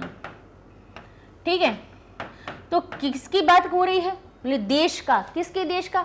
बोले हमारे देश का। तो अस्मद तो भाई क्या मूल शब्द है ना, बिना विभक्ति युक्त है। इसमें विभक्ति कौन सी लगाएगी? बोले क्या विशेषण बन रहा है क्या? बोले हाँ। बोले कैसी बात हो रही? कह रहे कि देश का। बोले किसके देश का? बोले हमारे देश का। तो जो हमारा शब्द है, सर्वनाम शब्द है, वो विशेषण का काम कर रहा है। तो यहाँ पे देशीय नाम में षष्ठी विभक्ति है, तो अस्मद शब्द में भी षष्ठी का बहुवचन लगा के अस्माकम बना देंगे, तो ये हो जाएगा अस्माकम देशीय नाम। अब लिखा है जन कथा मात्रे, यानी लोगों की कथा मात्र में, लोगों की कथा मात्र में। तो जन शब्द में हमें काकी के का अर्थ जोड़ना पड़ेगा कि नहीं? काकी के का किससे जोड़ोगे? षष्ठी से जोड़ोगे। अब एक जन की बात हो रही है या बहुत जनों की हो रही है? बोले बहुत सारे लोगों की बात हो रही है कि लोगों की कथा मात्र में रह जाएगा। तो लोग एक नहीं है, बहुत सारे हैं। काकी के का अर्थ जोड़ना है तो षष्ठी का बहुवचन जन में लगाया, हो गया जना नाम कथा मात्रे, और हमारा समास का विग्रह हो गया। आगे लिखा है निर्मित विधि। निर्मिति विधि यानी निर्मित विधि, निर्माण की विधि। ठीक है, तो यहाँ पे क्या करना है? बोले विधि कैसी? विधि की विशेषता कैसी है? बोले वो निर्माण की विधि है। तो विधि में विधेय षष्ठी लगा है, तो निर्मिति भी निर्मितेह बन जाएगा षष्ठी। ठीक है, चलिए अब देख लेते हैं प्रत्यय का लिखा, क्या लिखा हुआ है? अनिर्वचनीयम। अब जो अनिर्वचनीयम इतना बड़ा आपने शब्द देखा था, बना कहाँ से था? मूल वच धातु। मूल क्या है? वच धातु। बोलने की जो बात होती है, वचन यहीं से बना हुआ है, वाक यहीं से बना हुआ है, उवाच यहीं से बना हुआ है, वच धातु से ही सब बनते हैं। उच उक हो जाता है, उक्त्वा कह देते हैं हम, ठीक है ना। वच धातु से ही, वच धातु में इक्त्वा जुड़ता है तो हमारा उक्त्वा बन जाता है। तो जो बोलने की बात होती है मूल वच धातु से निकलती है। अंत में लगा है नीय। अब वो नीय कहाँ से आता है? अनियर प्रत्यय से आता है। अनियर प्रत्यय से जुड़ता है तो यहाँ पे क्या हो जाता है? अनियर प्रत्यय का अनीय, बस इतना शेष रह जाता है, रा का लोप हो जाता है। फिर आप कहेंगे इसमें मा हलंत कहाँ से आया? आप कहेंगे वच धातु में अनियर लगाया तो अनियम बन गया था, लेकिन माँ कहाँ से आया? अनिय तक तो हमें समझ में आ रहा है कि अनियर प्रत्यय का अनिय जुड़ गया, वचनीय बन गया, ये तो ठीक बात है। लेकिन इसमें मा हलंत कहाँ से आया? इसको नपुंसक लिंग रूप में बनाया तो फल जैसे फलम हो जाता है वैसे अनिर्वचनीय अनिर्वचनीयम बन गया। अब इसमें जो निर है वो उपसर्ग है और जो आया हुआ है वो उपसर्ग का नहीं है, न नए तत्पुरुष समास का है। जैसा कि अभी हमने आपको बताया कि जो होता है वो नए तत्पुरुष समास से जुड़ जाता है, जो उसका उल्टा विलोम अर्थ बता देता है। अब आगे लिखा है परिवेष्टितम, तो विष धातु होती मूल, परि उपसर्ग लग जाने से। अब जो परिवेष्टित जो आया है, परिवेष्टित, तो जो ता होता है वो कहाँ आता है? बोले वो अकेला जो ता होता है वो इक्त प्रत्यय से आता है, जिसके का लोप हो जाता है और ता उसमें जुड़ जाता है, तो हो जाता है परिवेष्टित। और महलंत कहाँ से आया? पुल्लिंग बना दिया, परिवेष्टितम द्वितीय विभक्ति एक वचन, ठीक है। अब हतम, हन धातु में इक्त लग गया तो देखिए हन धातु जो होती है, नकारांत कोई भी जो धातु होती है इक्त प्रत्यय में उस नकारांत धातु का न का लोप हो जाता है, न का लोप हो जाता है तो ये ह बना, ह में इक्त का ता जोड़ा हो गया हत, और उसको नपुंसक लिंग बनाया तो हो गया हतम, ठीक है, प्रथमा विभक्ति एक वचन। अब देख लेते हैं आगे फिर क्या हुआ। भाई विदेशी गौरांगी ये सारी चीजें तो इसलिए बताएं कि हम इतना अपना गद्यांश पढ़ लिया, उसमें इतने सारे नए नए शब्द आए, वो आए कहाँ से थे, कैसे बने थे, उसको देखेंगे। तो यहाँ पर क्या हुआ, उसने कहा, जो विदेशी गौरांग था उसने कहा कि जाओ 2-3 और जुलाहों को पकड़ कर लाओ, ऐसा उसने कहा। तो जो द्वारपाल होता है, द्वारिक होता है, वो कहता है जैसी प्रभु की आज्ञा, और 3-4 जुलाहों को पकड़कर लेकर अंदर आता है। तो अब उसके बाद जो वैदेशी गौरांग है वो क्या कहता है, तंतुवायान यानी तंतुवायों को उद्देश्य करके कहता है, तंतुवायों को लक्ष्य करके कहता है कि भो अरे अरे यूयम, तुम सभी निर्मितान पटान मह्यम दत्त, यानी तुम सभी निर्मित पटों को, निर्मित यानी बनाए हुए कपड़ों को, मह्यम दत्त मुझको दो, ये तुम इन पटों को, इनको क्या दो, मुझको दो, बने हुए कपड़ों को। तो तंतुवायाह, जो तंतुवाह वाय होते हैं, सारे जो बुनकर होते हैं 3-4, वो क्या कहते हैं, न वयम अयोग्य मूलत्वात् पटम निर्मामः, यानी हम अयोग्य मूल के कारण कपड़े को नहीं बनाते हैं, अयोग्य मूल मिलता है इसलिए अब हम कपड़े को नहीं बनाते हैं। अब उन्होंने क्या कह दिया, न वयम, माँ को जैसे ही हलंत किया तो अ निकल के आया और ये हो गया अयोग्य मूलत्वात्, यानी अयोग्य मूल के कारण। यहां से हमारा शब्द क्या बना, अयोग्य मूल्यत्वात्, यानी अयोग्य मूल के कारण पटम निर्मामः, न, हम अयोग्य मूल के कारण कपड़े को नहीं बनाते हैं, नहीं बनाते हैं, हम कपड़े को नहीं बनाते हैं क्योंकि अयोग्य मूल मिलता है।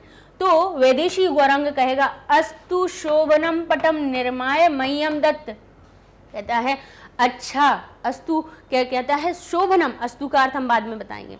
तो कहेगा भाई अस्तु का अर्थ तो हो होता है, ठीक है, अस धातु का मध्यम लोट लकार में रूप बनता है अस्तु, लोट लकार प्रथम पुरुष एक वचन में बनता है।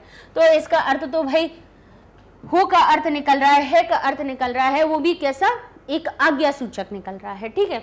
लेकिन अब यहाँ पर हम देखेंगे शब्द क्या, शोभनम, उसने कहा अच्छा, पटम, पट को, निर्माय, निर्माण करके, अच्छे पट का निर्माण करके, अच्छे पट को बना करके, निर्माय यानी बना करके, ठीक है, या लगाया ना अंत में, अर्थ क्या हो रहा है, कर और करके का, क्योंकि ल्यप लकार है ये। तो कह रहे हैं शोभनम यानी अच्छे कपड़े को बना करके, मह्यम दत्त मुझको दो, मह्यम दत्त मुझको दो, अस्मद का ये चतुर्थी है, ठीक है, अस्मद शब्द का चतुर्थी विभक्ति में क्या बनता है, मह्यम यानी मुझको, दत्त यानी दो, अच्छा कपड़ा मुझको बना करके दो, अरे अस्तु, तो ये अस्तु एक तरह के अव्यय में प्रयोग हो गया कि अच्छा कपड़ा बना करके मुझको दो, योग्यम मूल्यम भविष्यति, योग्य मूल्य होगा, योग्य यानी सही मूल्य होगा, तुम्हारे कपड़े का मैं सही मूल्य दूंगा, ऐसा उसने कहा। ग्रहण इमा मुद्रा, लो इन मुद्राओं को लो। तो इति ऐसा कहते हुए पंचदश मुद्रा ददाती। अब देखिए, पहले उसने कपड़ा कितने में लिया, 50 में, दूसरे बुनकर से कितने में लिया, 40 में, और उसके बाद जो 3-4 जो तंतु वाय बोला है उनको कितने रुपए दिए उसने, इति पंचदश, पंच यानी 5 और 10 का अर्थ हुआ 10, यानी 10 और 5 को मिलाओ तो कितने हुए, 15।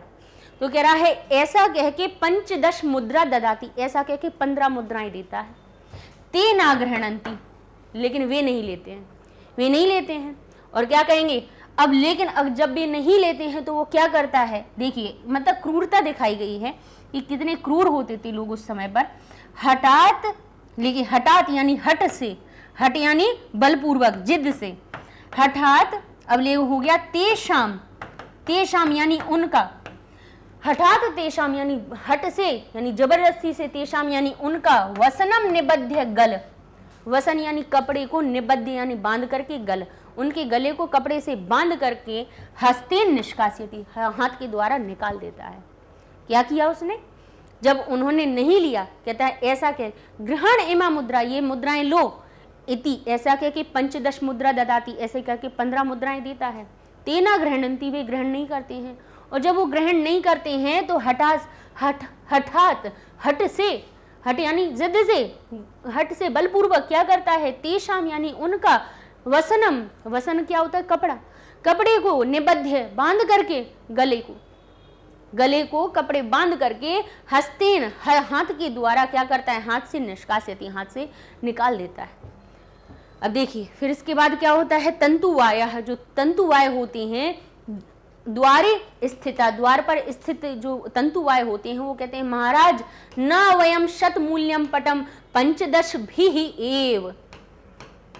भी एव मुद्रा भी निर्मास्यामः। तो सारे बुनकर जो बाहर द्वार पर स्थित होते हैं वो कहते हैं, महाराज हम 100 रुपए का, शत मूल्यम यानी 100 रुपए के कपड़े को, पंचदश भी 15 रुपए में ही नहीं, 15 मुद्राओं के द्वारा भी हम नहीं निर्मास्यामः, हम नहीं निर्माण करेंगे। उन्होंने कहा ना वयम शत मूल्यम पटम, हम 100, शत यानी 100 मूल्य के, 100 रुपए के कपड़े को 15 रुपए में ही, 15 रुपए की जो मुद्राओं के द्वारा हम नहीं बनाएंगे, उनमें हम नहीं बनाएंगे कि 15 रुपए में बना दें। तो वेदेशी गौरांग क्या कहता है, सापेक्षम, सामने आकर के क्या कहता है, कह इमे कोलाहलम कुर्वन्ति, कौन ये कोलाहल कर रहा है, कह इमे कोलाहलम कुर्वन्ति यानी कौन यहाँ पे शोर कर रहा है, द्वारी गत्वा, द्वार जाकर के यानी बाहर जाकर के, सम आर्षम कषयः, उन सभी को क्या कहता है, कषया यानी कोड़े के द्वारा। कषा क्या होता है, कोड़े, चाबुक होती है ना, चाबुक होती है, देखे ना, हंटर जिसको कहते हो, तो कषया यानी हंटर के द्वारा, कषया यानी कषा के द्वारा, ताम ताड़यति, उन सभी को मारने लगता है। कहता है कौन, ये द्वार पर जाकर के सबको, सामर्षम सामने जाकर के क्या करता है, गुस्से में आकर के, कषया किसकी, कोड़े के द्वारा, ताम ताड़यति उन सभी को मारने लगता है। गच्छ अपरम शोभनम पटम निर्माय, जाओ, गच्छत यानी जाओ, अपरम दूसरा अच्छा कपड़ा, निर्माय निर्माण करके, सम आनय मेरे सामने लाना, मुद्रा प्रक्षिप्ते गच्छन्ति, और वे सभी क्या करते हैं, मुद्राओं को फेंक करके वे लोग चले जाते हैं। मुद्रा यानी जो मुद्राएं होती हैं, जो 15 मुद्राएं दी थी ना उसने, वो 15 रुपए जो दिए थे ना, उनको प्रक्षिप्य फेंक करके, ते गच्छन्ति वे चले जाते हैं, वे सभी वो जो 15 मुद्राएं थी उनको फेंक करके चले जाते हैं। तो इसके बाद वो वैदेशी गौरांग क्या कहते हैं, अनुचरम उद्देश्य, उन अनुचर को फिर से, सेवक को उद्देश्य करके क्या कहता है फिर से, भो अरे अपरांश त्रि चतुरांश तंतु वायान आनयत, उसने कहा दूसरे, अपरान यानी दूसरे 3-4 तंतु वायुओं को, आनयत यानी लेके आओ, जाओ 3-4 और अन्य यानी दूसरे, अपर का अर्थ क्या होता है, दूसरे अन्य 3-4 तंतु वायुओं को आनय यानी लेके आओ, स निर्गत्य वो निकल करके, चतुरः तंतुवायों को आनी यानी 3-4 और 4, वो कह रहा है सह निर्गत्य, वह निकल करके चतुरः 4 तंतुवायान तंतुवायों को आनीय लेकर के आता है। कहता है महाराज एते समागता ये आ गए आपके सामने। तो वैदेशी गौरांग क्या कहता है, तंतुवायान अभिलक्ष्य, फिर से तंतुवायों को लक्ष्य करके कहता है निर्मितान कौशेय, कौशेय पटान मह्यम दत्त, बने हुए, कौशेय का अर्थ क्या हुआ, रेशमी, पटान कपड़ों को, मह्यम दत्त बने हुए अपने रेशमी कपड़ों को मुझको दो। तो तंतुवाय कहेंगे ना वयम पटान निर्मामः, वयम पटान निर्मामः न, हम पट का निर्माण नहीं करते हैं।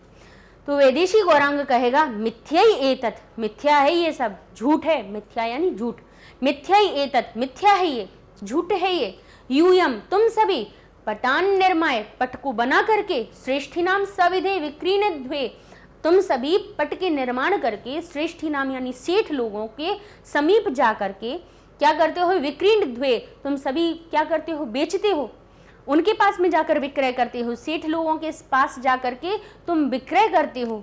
तो सर्वान और सभी को, कशया सभी को चाबुक के द्वारा ताड़ित तो मारने के लिए भर्त्सयति डांटता है। क्या करता है, चाबुक दिखा करके चाबुक के द्वारा ताड़ित तो मारने के लिए डांटता है।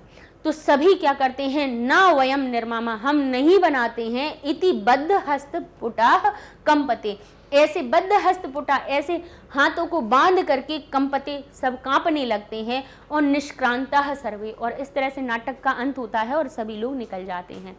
तो यहाँ पर कितनी क्रूरता अत्याचार को दिखाया गया है कि जो जुलाहे थे, जो अपना भरण पोषण एक कपड़े के द्वारा बना करके और उसको बेच करके चलाते थे, उनको कैसे बाहर के लोगों ने आकर के, अंग्रेजों ने आकर के उसको कैसे समाप्त किया।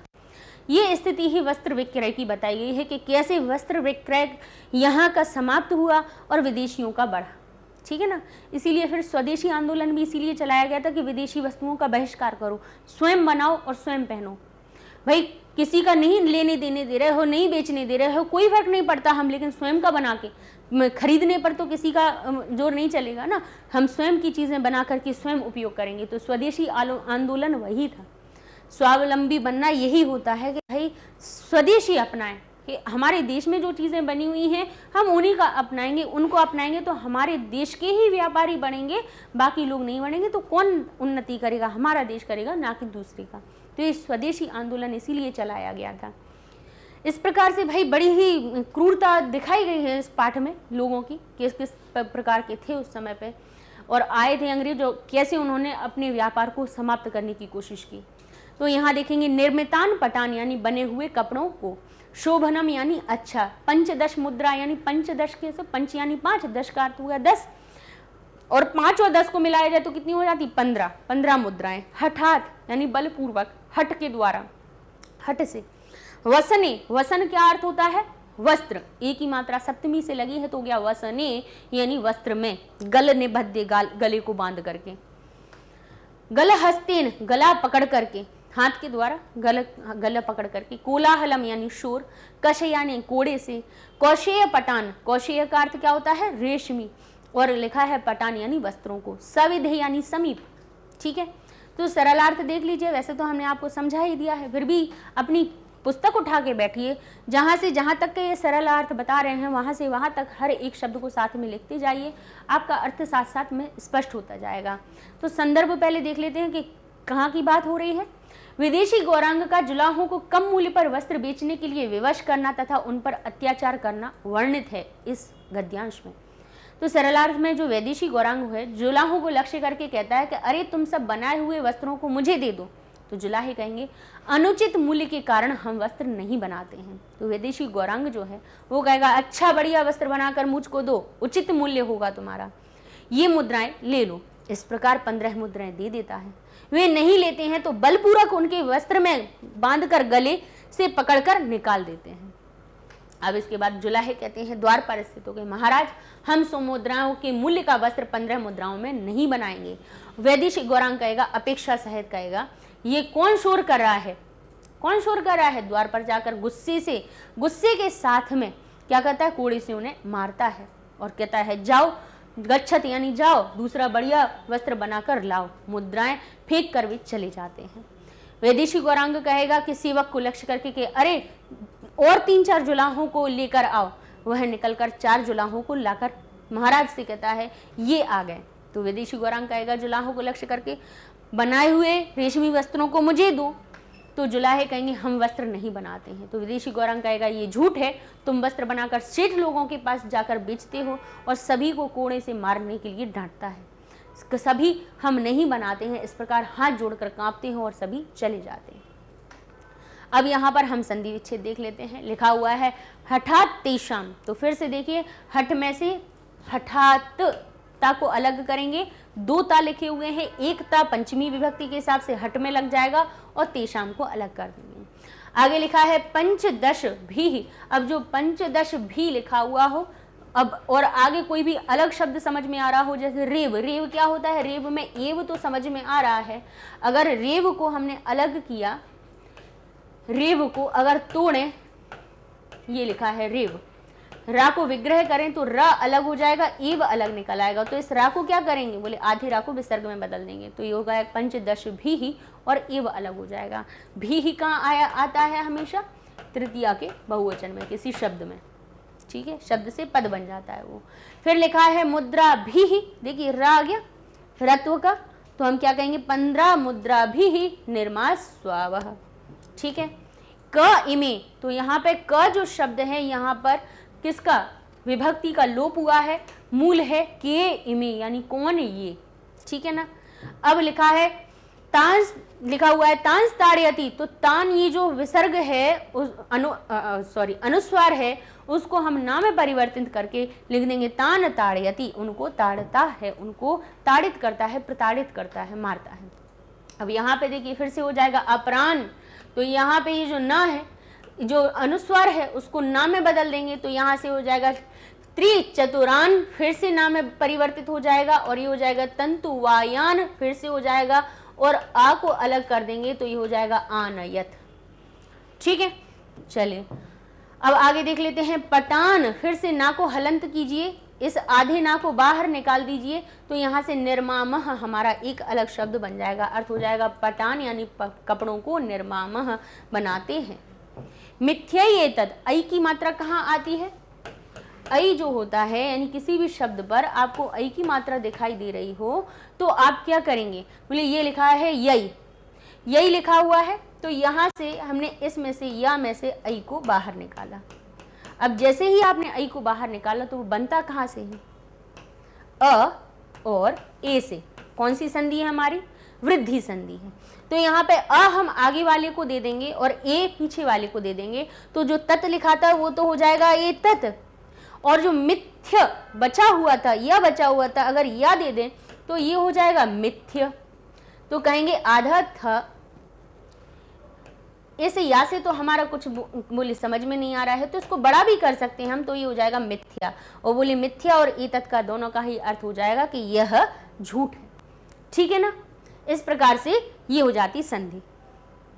अब चलते हैं, देख लेते हैं अपने शब्द रूप आधारित पद को, यानी कौन कौन से शब्द आए, उनमें कौन सी विभक्तियां लगी थी, और हमारे सामने जो शब्द आया, जैसे लिखा है पंचदश भी। पंचदश यानी होता है 15 और भी ही आता है हमारा तृतीया के बहुवचन में। ठीक है, भ भी ही लिखा हुआ हो, यानी भ की छोटी की मात्रा के साथ में जिसमें विसर्ग हो, समझ लीजिएगा उसमें हमारी तृतीया विभक्ति बहुवचन का रूप लग रहा है, और उस शब्द में आपको क्या के द्वारा अर्थ जोड़ देना है, यानी 15 के द्वारा या 15 से। ठीक है, तृतीया में। अब लिखा है कषया। तो देखिए कषा शब्द जैसे लता बनता है लतया। अब देखिए आकारांत तो कोई भी शब्द होता है जो बड़े आ की मात्रा से अंत होता है, जैसे ये लिखा हुआ है लता, और जब इसका तृतीया विभक्ति में रूप बनता है तो वो जाता है लतया, यानी जो बड़े आ की मात्रा होती है वो हो जाती है लोप और या का आगमन हो जाता है। तो इस तरह से अर्थ निकलता है लता से या लता के द्वारा।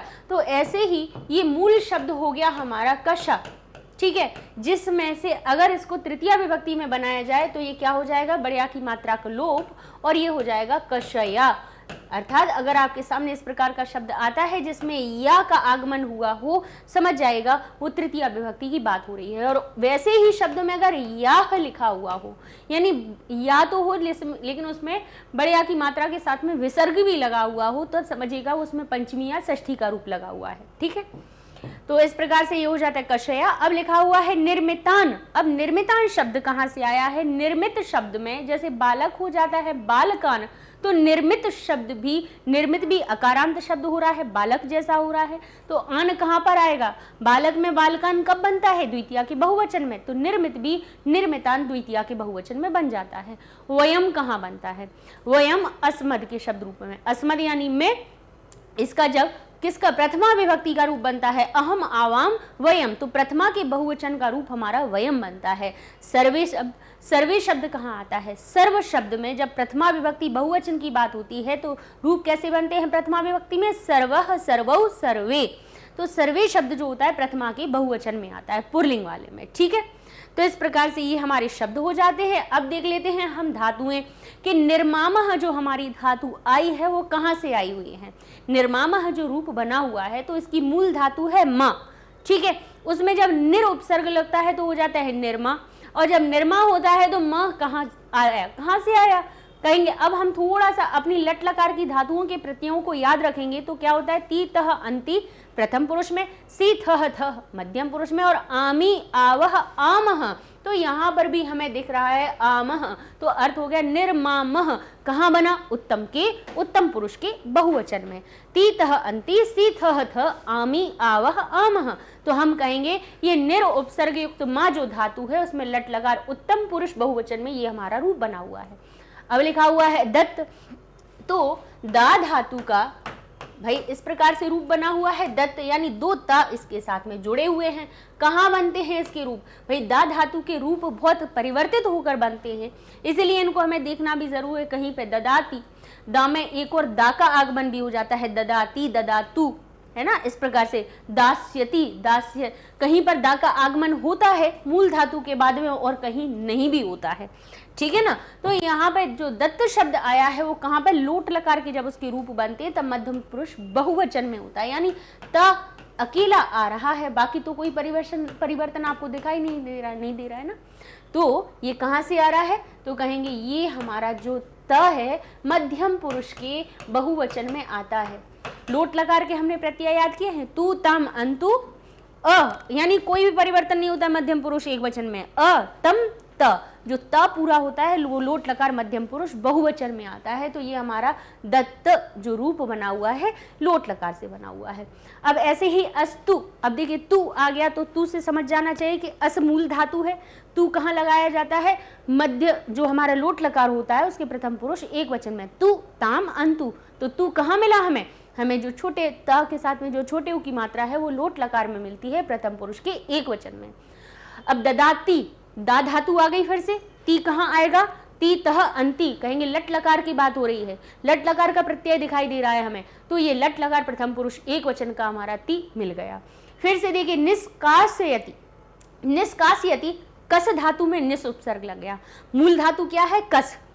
अब वो कास कैसे बनी और या का आगमन कैसे हुआ? जब उस कस धातु में णिच प्रत्यय का प्रयोग हुआ, णिच प्रत्यय से कस जो हमारी कास में परिवर्तित हुई, या का आगमन हुआ, फिर तो बन निष्कास य बन गया। और ती कहाँ आता है? लट लकार प्रथम पुरुष के एक वचन में, निष्कास यति।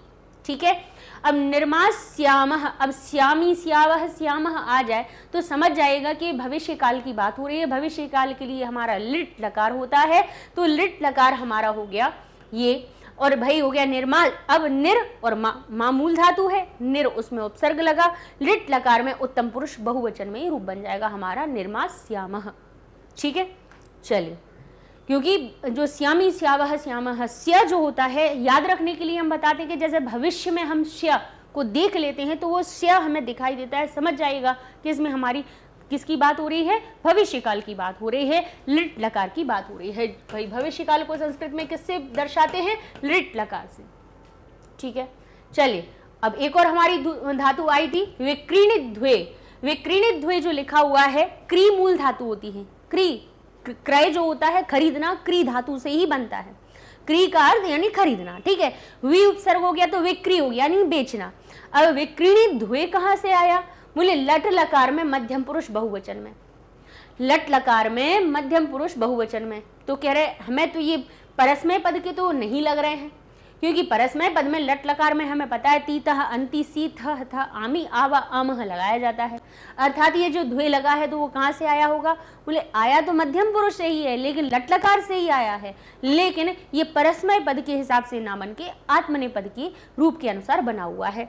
अब देखिए फिर से लिखा हुआ है भर्त्स्यति, भर्त्स्यति यानी भर्त्सना करता है यानी डांटता है, तो इसका मूल शब्द क्या होता है? भर्त्स, मूल धातु होती है, णिच प्रत्यय से भर्त्स्यति, ती कहाँ से आया? लट लकार प्रथम पुरुष एक वचन का, तीतः अंति, ती हमारा सबसे पहले प्रथम पुरुष एक वचन में लगाया जाता है प्रत्यय। कंपते, अब ते एते अंते कहाँ आते हैं? बोले लट लकार में तो आते हैं, लेकिन आत्मनेपद के रूप जब बनते हैं, तीतः अंति परस्मय पद में लगाए जाते हैं, ते एते अंते आत्मनेपद में लगाए जाते हैं। जब हमारा कर्ता होता है वो तृतीय विभक्ति में पहुंच जाता है, तब क्रियाएं जो होती हैं वो हमारी आत्मनेपद के अनुसार चलती हैं। ठीक है, जैसे आत्मनेपद के अनुसार अपना रूप ले लेती हैं। ठीक है, और कई धातुएं जो रहती हैं परस्मय पद के रूप में बनती हैं और कई धातुएं केवल आत्मनेपद के अनुसार अपना रूप बनाती हैं। कैसे? क्योंकि परस्मय पद होता है जिसका प्रभाव अन्य लोगों पर भी पड़ता है, लेकिन आत्मनेपद की धातुएं ऐसी होती हैं, ऐसी क्रियाएं जिनका प्रभाव स्वयं पर पड़ रहा हो उनको आत्मनेपद कहते हैं। जैसे वर्ध, वर्ध यानी बढ़ना। अब आप अगर बढ़ रहे हो तो उसका प्रभाव क्या किसी मोहल्ले वाले पर पड़ेगा? क्या नहीं पड़ेगा ना। तो आत्मने यानी आत्मन यानी स्वयं पर जिसका प्रभाव पड़ता है, जिस काम का स्वयं पर प्रभाव पड़ता है वो क्रिया हमारी आत्मनेपद की कहलाती है। सेव यानी सेवा करना। अब सेवा आप करोगे तो उसका प्रभाव तो आप पर ही पड़ता है ना, किसी और को तो फल नहीं मिलता, उसका नहीं मिलता है ना, तो इसीलिए ऐसी धातुएं आत्मनेपद कहलाती हैं। लभ, लभ का अर्थ होता है प्राप्त करना। तो आप किसी चीज को प्राप्त किया तो उसका फल आनंद आपको मिलेगा क्या और किसी को मिलेगा? नहीं मिलेगा, तो वो हमारी आत्मनेपद की धातु हो गई। ऐसे ही हमारी कंप, अब कांपते हो तो अगर आप कांप रहे हो, सर्दी आपको लग रही है, कांप आप रहे हो, तो उसका प्रभाव किसी दूसरे पे पड़ रहा है? नहीं ना, क्योंकि शरीर आपका है, आप पर स्वयं पर प्रभाव पड़ रहा है, किसी ठंड का, किसी बारिश का या किसी भी हवा का। तो कंप जो हो गया वो भी हमारी कैसी हो गई? आत्मनेपद की धातु हो गई। तो इस प्रकार से कंप हमारी लट लकार प्रथम पुरुष में कंपन्ते बना देती है अपना रूप। ठीक है, चलिए अब देख लेते हैं समास। समास क्या होता है? कुछ शब्दों को जब जोड़ा जाता है और विभक्तियों का लोप कर दिया जाता है तो वो हमारा समास कहलाता है। अब देखिए जैसे लिखा है ना योग्य मूल्यत्वात्, कहते हैं ना योग्य मूल्यम, ना योग्य मूल्यत्वात् यानी ना योग्य मूल्य मिलने के कारण, योग्य मूल्य ना मिलने के कारण। इसीलिए उसमें हमने जो ना आया हुआ था वही हम अपने नए तत्पुरुष समास वाला प्रयोग देखेंगे इसमें, कि योग्य क्या का अर्थ होता है? जिसमें योग्यता हो, जिसमें उस चीज का समावेश हो, योग्यता हो उसके अंदर, ठीक है, क्वालिटी हो उसकी। लेकिन जिसमें नहीं है तो वो अयोग्य कहला देता है। ठीक है, जिसमें योग्यता ना होती तो वो अयोग्य कहला देता है। अब जो आ आया है वो आता कहाँ से है समास में? कहेंगे नए तत्पुरुष समास में होता है। किसी भी शब्द का अगर विपरीत अर्थ हमें मिल रहा है तो हम समझ जाएंगे कि ये नए तत्पुरुष समास की बात हो रही है।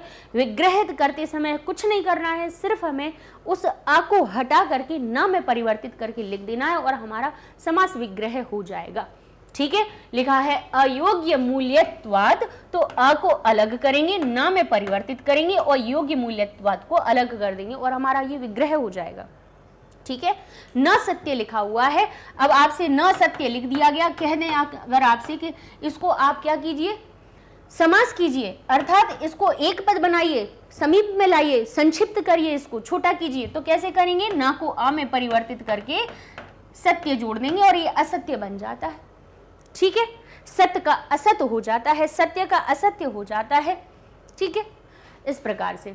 अब देखिए लिखा है शत मूल्यम, तो शत मूल्यम यानी 100 मूल्य। ठीक है, तो हम इसका विग्रह कैसे होंगे? कहेंगे शतम मूल्यम यस्य तत्, शत मूल्य हो जिसका। तो शत में भी हम क्या लगा देंगे? मूल्य जैसी विभक्ति लगा देंगे, क्योंकि एक प्रकार से संख्या है, मूल्य का ही विशेषण भी बन रहा है। कि कितनी मूल्य की बात हो रही है? कहेंगे शत मूल्य की बात हो रही है, 100 मूल्य की बात हो रही है, 100 रुपए की बात हो रही है, 100 कीमत की बात हो रही है। तो मूल्यम में हमारी जो विभक्ति है वही विभक्ति हम शतम में लगा करके इसका विग्रह कर देंगे। हम कहेंगे शतम मूल्यम यस्य तत्, उसको शतमूल्यम कहेंगे। सामर्षम, अमर्ष के साथ, अमर्ष यानी क्रोध के साथ में, गुस्से के साथ में, सामर्षम यानी क्रोध के साथ में। तो कहेंगे, अब देखिए यहां पर हमारा फिर से अव्ययी भाव समास का यहां पर रूप आ गया। तो जो स होता है वो सहित का अर्थ बताता है। स जो उपसर्ग होता है, सु उपसर्ग अच्छाई का अर्थ बताता है, अच्छा होना। किसी में जैसे हमने कहा कि गंध, गंध यानी किसी भी प्रकार की गंध हो सकती है, लेकिन उसमें सु जोड़ दिया तो अर्थ हो जाएगा सुगंध, यानी गंध तो है लेकिन वो अच्छी है ना। नासिका के द्वारा जो किसी भी प्रकार की हमारे अंदर वायु जाती है वो सुगंधित भी हो सकती है, दुर्गंधित भी हो सकती है ना। तो सु उपसर्ग गंध में जोड़ दिया तो वो सुगंध यानी गंध को अच्छा बना दिया, दुर जोड़ दिया तो उसका अर्थ हो गया कि वो बुरी हो गई। ठीक है, तो यहाँ पर भी वही है कि स जो हमारा उपसर्ग है, उपसर्ग ध्यान कीजिए किसी भी शब्द में जुड़ करके उसका अर्थ बदल देते हैं। स उपसर्ग जुड़ने से उसमें क्या हो गया, सामर्शम, तो अमर्ष के साथ में, साथ का अर्थ उसमें जोड़ दिया, अमर्ष के साथ। अमर्ष क्या होता है, अमर्ष होता है क्रोध, गुस्सा। अगर किसी के द्वारा किसी को डांट करके भगा देना, किसी की निंदा करके भगा देना या किसी का अपमान करके भगा देना, उसको अमर्ष कहा जाता है। ठीक है, स जुड़ने से उसमें सहित का अर्थ हो गया, सहित यानी साथ का अर्थ हो गया। अब सामर्श का अर्थ क्या निकला कि डांट के साथ, अपमान के साथ, गुस्से के साथ। ठीक है, तो विग्रह कैसे करेंगे, बहुत आसान है। ये जितने भी स वाले कभी भी आपके सामने अव्यय वो आ जाए शब्द, उसका समास विग्रह करना हो तो बड़ी साधारण सी चीज है कि इस स को सहित में बदल के, सहितम में बदल के मूल शब्द के पीछे लगा दीजिए। तो कहेंगे मूल शब्द का क्या करें, उस मूल शब्द में तृतीया लगा दीजिएगा और आपका विग्रह हो जाएगा। तो क्या कहेंगे, अमर्षम जो शब्द था, अमर्ष शब्द में तृतीया लगा देंगे, हो जाएगा अमर्षेण, और स को बना देंगे सहितम और ये हमारा विग्रह हो जाएगा। अमर्षेण सहितम यानी अमर्ष के साथ, गुस्से के साथ, अपमान के साथ। सापेक्षम फिर से देख लीजिए, सापेक्षम तो सा हमारा बना सहितम में, और अपेक्ष जो शब्द था तो अपेक्षा, भाई अपेक्षम कहाँ से बनता है, अपेक्षा से बनता है, तो अपेक्षा हो गया अपेक्षया। क्योंकि तृतीया क्यों लगाते हैं, हमने आपको उपपद विभक्ति के सूत्र पढ़ाए हैं, उसमें हमने आपको बताया है कि सहार्थे तृतीया सूत्र कहता है, हम नहीं कहते हैं, महर्षि पतंजलि कह गए हैं, महर्षि पाणिनि ने कहा है कि सहार्थे तृतीया, सह के अर्थ में आप तृतीया लगाइएगा। यानी कोई भी शब्द अगर सह के साथ में लिखा हुआ है तो उसमें तृतीया लगानी है। तो ये सूत्र है जिसकी वजह से हम सहितम के साथ में तृतीया विभक्ति लगा देते हैं। ठीक है ना, चलिए आगे लिखा है कौशेय पटान। अब देखिए किस पट की विशेषता क्या बताई जा रही है कि वो कैसे हैं, वो रेशमी है, रेशमी वस्त्रों को। तो रेशमी जो शब्द है वो क्या बन रहा है, पट की विशेषता बनाई जा रही है कि सूती कपड़ा है, कि ऊनी कपड़ा है, कि रेशमी कपड़ा है। और कपड़े में भी द्वितीया का बहुवचन लगा है पटान, पट शब्द पटान बना हुआ है, पट शब्द क्या बना हुआ है, पटान, यानी जैसे बालक बनता है बालकान। तो रेशमी जो शब्द है वो क्या बनना है, वो उसका विशेषण बन रहा है। अब विशेषण बन रहा है तो हम क्या करेंगे, उस रेशम शब्द में भी जैसे पटान में द्वितीया का बहुवचन लगा हुआ है तो उसके विशेषण में भी हम द्वितीया का बहुवचन लगा देंगे। तो ये क्या हो जाएगा, कौशेयान पटान। ठीक है, कौशेय शब्द में भी आपका क्या लग जाएगा, द्वितीया विभक्ति लग जाएगी और विग्रह हो जाएगा। ठीक है, अब क्या लिखा है, बद्ध हस्त पुटाह, यानी बंधे हुए हाथ, बंधे हुए हाथों को जोड़ना क्या कहलाता है, कौन कहलाते हैं, बद्ध हस्त पुटः कहलाते हैं। तो बद्धम हस्त पुटम यही ते, यानी जिनके हाथ बंधे हुए हों उनको कहा जाता है बद्ध हस्त पुटः। ठीक है, चलिए अब प्रत्यय भी देख लेते हैं। तो प्रत्यय कहाँ से आया, उद्देश्य जो शब्द मिलकर बना है, कहाँ से बना है, दिश मूल धातु है, उसमें उपसर्ग कौन सा लगा, उत लगा। उत का ये त है वो जशतु संधि से दा में परिवर्तित हुआ, तो उत हो गया उद, फिर हो गया दिश, और ल्यप लकार का ला और पा का लोप हो जाता है। जब ल्यप लकार किसी में जुड़ता है तो ला और पा का लोप हो जाता है, या शेष रह के जुड़ जाता है, तो उद्देश्य हमारे सामने ये शब्द बन गया। तोड़ा, विग्रह किया, इसको विच्छेद किया, प्रकृति प्रत्यय का वियोजन किया, तो क्या बना, उत दिश और ल्यप लकार, निर्माय। अब ऐसे ही मामूल धातु, निर उपसर्ग है, या कहाँ से आया है, ल्यप लकार से। निबध्य, बध धातु में नि उपसर्ग लगने से फिर से ल्यप लकार, निबध्य हो गया। जहां ल्यप लग रहा है जिन धातुओं में, उनमें कर और करके का अर्थ जुड़ जाएगा। इक्त्वा और ल्यप दोनों भाई भाई होते हैं। इक्त्वा प्रत्यय और ल्यप प्रत्यय, ये दोनों ही क्या होते हैं, भाई भाई होते हैं, और दोनों का ही अर्थ जो है वो क्या निकलता है, कर और करके। क्या निकलता है, कर और करके। ठीक है, बस अंतर हमने बता रखा है कि किसी में भी भाई पठ में लगाना है तो हम कह देंगे पठ में इक्त्वा लगा दिया तो ये हो गया पठित्वा, का लोप हो जाता है, त्वा शेष जुड़ जाता है, ई का आगमन हो जाता है और ये हो जाता है पठित्वा, इडागम हो जाता है, इट यानी ई का आगमन हुआ तो ये पठित्वा हो गया। अर्थ निकल आया पढ़ कर या पढ़ कर के। ठीक है, लेकिन जो ल्यप लकार होता है इसका भी अर्थ कर और करके होता है, लेकिन अंतर क्या होता है, अंतर ये होता है कि ल्यप लकार जो जिस धातु में जुड़ता है उसमें कोई उपसर्ग लगा हुआ होना चाहिए तब ल्यप लगता है। तो यहाँ देखिए, यहाँ दिश, माँ, बध ये सब उपसर्ग युक्त धातुएं थी, इसलिए ल्यप लगाया गया। अर्थ हो गया उद्देश्य करके, निर्माण करके, बांध करके। ठीक है, लेकिन यहाँ गम धातु में कोई उपसर्ग नहीं था तो ये इक्त्वा हो गया, अर्थ हो गया गत्वा यानी जा कर के। लेकिन ध्यान कीजिए, इसी में अगर आगम लिखा हुआ होता तो फिर इक्त्वा नहीं लगता, कर और कर के अर्थ जोड़ने के लिए ल्यप लगाया जाता और हम इसका रूप बनाते आगत्य, माँ का लोप हो जाता है, आ उपसर्ग हो जाता है, ग के साथ में हमारा ता का आगमन होके ये हो जाता है आगत्य। ठीक है, इस प्रकार से रूप बन जाता।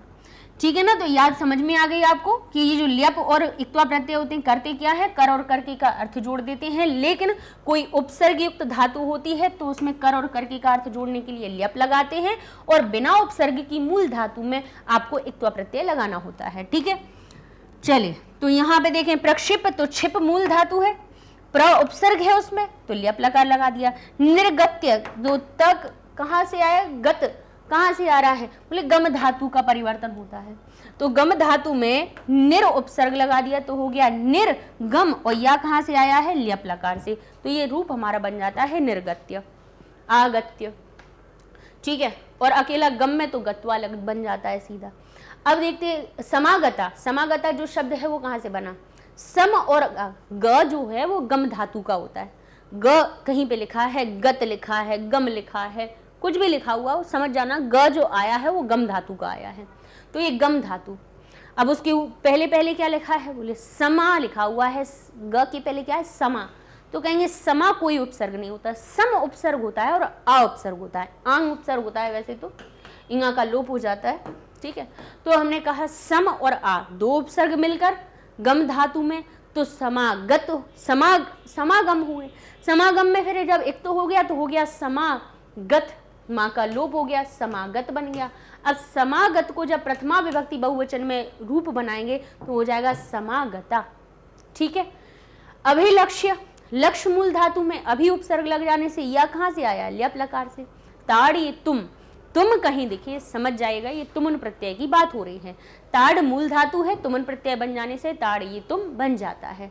निष्क्रांतः कहाँ से बनता है, क्रम धातु में निस उपसर्ग लग जाने से निष्क्रम होता है, ता कहाँ से आता है, इक्त प्रत्यय से। और बढ़िया की मात्रा विसर्ग कहाँ से बनी, प्रथमा के बहुवचन का रूप बना दिया, निष्क्रांतः। ठीक है, निष्क्रांत में निष्क्रांतः कहाँ से बन रहा है, बढ़िया की मात्रा विसर्ग प्रथमा के बहुवचन से आ रही है, जैसे बालक बालकाः बन जाता है प्रथमा के बहुवचन में। चलिए, इस प्रकार से ये पाठ हो जाता है पूरा। इसकी व्याकरणिक चीजें भी हम साथ साथ में इसीलिए बताते हैं क्योंकि प्रश्न पत्र जब बनता है तब ये जो संधि समास प्रत्यय पूछे जाते हैं आपसे वो कहीं और से नहीं पूछे जाते हैं, शब्द रूप धातु रूप पूछे जाते हैं वो कहीं और से नहीं पूछे जाते हैं। आपकी ये जो पुस्तक है भास्वती हो चाहे सास्वती हो, यहीं से ही आपसे प्रश्न बना के पूछ लिए जाते हैं। आपको संधि युक्त जो शब्द होते हैं विच्छेद करने के लिए आते हैं वो कहीं और से नहीं लिए जाते हैं, आपकी पुस्तक में से ही उठाए जाते हैं। तो पुस्तक में आने वाले एक नहीं हर एक गद्यांश में आने वाले हर एक शब्दों को हम आपको बता देते हैं कि ये जो शब्द दिख रहे हैं आपको कहाँ से मिलकर बने हैं। तो थोड़ा सा जब आप बार बार इन चीज़ों को देखेंगे तो अगर हो सकता है कि कभी ऐसा कोई शब्द आ जाए जो आपने ना पढ़ पाया हो, तब भी आप देखकर पहचान लेंगे कि अगर या दिख रहा है तो हमें ल्यप लकार इसको निकालना है, इक्त्वा दिख रहा है, त्वा कहीं शेष दिख रहा है तो आप समझ जाएंगे कि इसमें हमारा इक्त्वा प्रत्यय लगा होगा, तुम कहीं लगा हुआ होगा तो आप समझ लेंगे कि इसमें तुमन प्रत्यय है, अनिय शेष दिखेगा तो आप उसमें समझ जाएंगे कि अनियर प्रत्यय है, बस हमारा उद्देश्य यही है कि आपको बार बार प्रयास करवाते रहें, जिससे कि आपको हर एक शब्द जब देखेंगे तब समझ जाएंगे कि भाई ये कहाँ किन प्रकृति में कौन सा प्रत्यय जुड़ता है, तो ये हमारे सामने रूप बन जाता है। पद का कहें तो हमारे संस्कृत का जो पद अगर कहा जाए, हमारा बहुत अच्छा एक पाठ आया है शाश्वती में, कथम शब्दानुशासन कर्तव्यम, यानी कब शब्द, कैसे शब्द का अनुशासन करना चाहिए। तो उसमें एक बड़ी अच्छी कथा बताई गई है कि देवराज इंद्र ने देवगुरु जो बृहस्पति हैं उनसे संस्कृत का एक एक पद पढ़ना शुरू किया। तब दिव्य सहस्त्र वर्षों में, यानी 1000 वर्ष ये वाले नहीं, हजारों, और वो भी कौन से दिव्य वाले 1000 वर्षों में भी वो अंत तक नहीं पहुंच पाए। संस्कृत के शब्द पद का भंडार इतना है ना। तो हमारे पास जितने पद आए हमें ग्रहण करना है, ठीक है। अंत तो जो देवगुरु हैं उन्होंने वो सिखाने वाले थे, और जहाँ देवराज इंद्र सीखने वाले थे, और जिनकी आयु भी, जिन्होंने कहा तक दिव्य सहस्त्र वर्ष, दिव्य 1000 वर्षों तक जब उन्होंने अध्ययन किया पद, एक एक पद का, तब भी वो उनके अंत तक नहीं पहुंच पाए। तो अनंत है सागर संस्कृत का, फिर भी हम कोशिश करेंगे कि जितने पद हम समझ पाए, जितने हमारे सामने आते हैं, उन सबको तो कम से कम हम ग्रहण कर लें, ठीक है ना। चलिए, तो अब अगले वीडियो में आपकी पुस्तक में इस पाठ के बाद में इससे जुड़े हुए जो प्रश्नोत्तर आए हुए हैं उनको हम आगे वाले वीडियो में करवा देंगे। ये सारे वीडियोस आपको हमारे मैग्नेट ब्रेन्स वेबसाइट पे आसानी से मिल जाएंगे। गूगल यूट्यूब पे तो मिल ही जाते हैं, लेकिन यूट्यूब पे है ना बहुत सारी चीज़ें हो चुकी हैं, तो गूगल टैब पे जाइए आप, लिखिए magnetbrains.com, आपके सामने वेबसाइट का पेज होता है ओपन। अब आपको करना क्या है, एप्लीकेशन भी डाउनलोड कर सकते हैं, फ्री में करना है, कोई दिक्कत नहीं है। रजिस्टर करना हो तो आप वेबसाइट पर रजिस्टर कर लीजिए, उसमें भी आपका कोई चार्ज नहीं लगना है, एप्लीकेशन में कोई चार्ज नहीं लगना है। आपका पेज ऐसा ही दिखने वाला है, एप्लीकेशन हो चाहे वेबसाइट हो। यहाँ आपको सारी चीज़ें दिख जाएंगी, English medium, Hindi medium, NTSC olympiad, जो भी चीज़ें आपको पढ़नी है।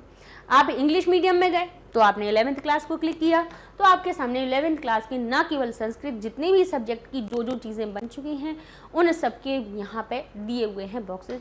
अब आप यहाँ पर पेज पर गए, संस्कृत का क्लिक किया भास्वती में, तो आपके सामने भास्वती जो पुस्तक है उसके जुड़े हुए वीडियोस आपकी लिस्ट मिल जाएगी। आप वहाँ से क्लिक करेंगे जिस वीडियो को, वो ओपन हो जाएगा, बड़ा करके नेक्स्ट करके, ये सब चीज़ें तो भाई अच्छे से जानते ही हैं। तो पढ़ते रहिए मैग्नेट ब्रेन्स के साथ में, मिलते हैं अगले वीडियो में, अपने अभ्यास कार्यों को पूरा करेंगे। तब तक के लिए धन्यवाद।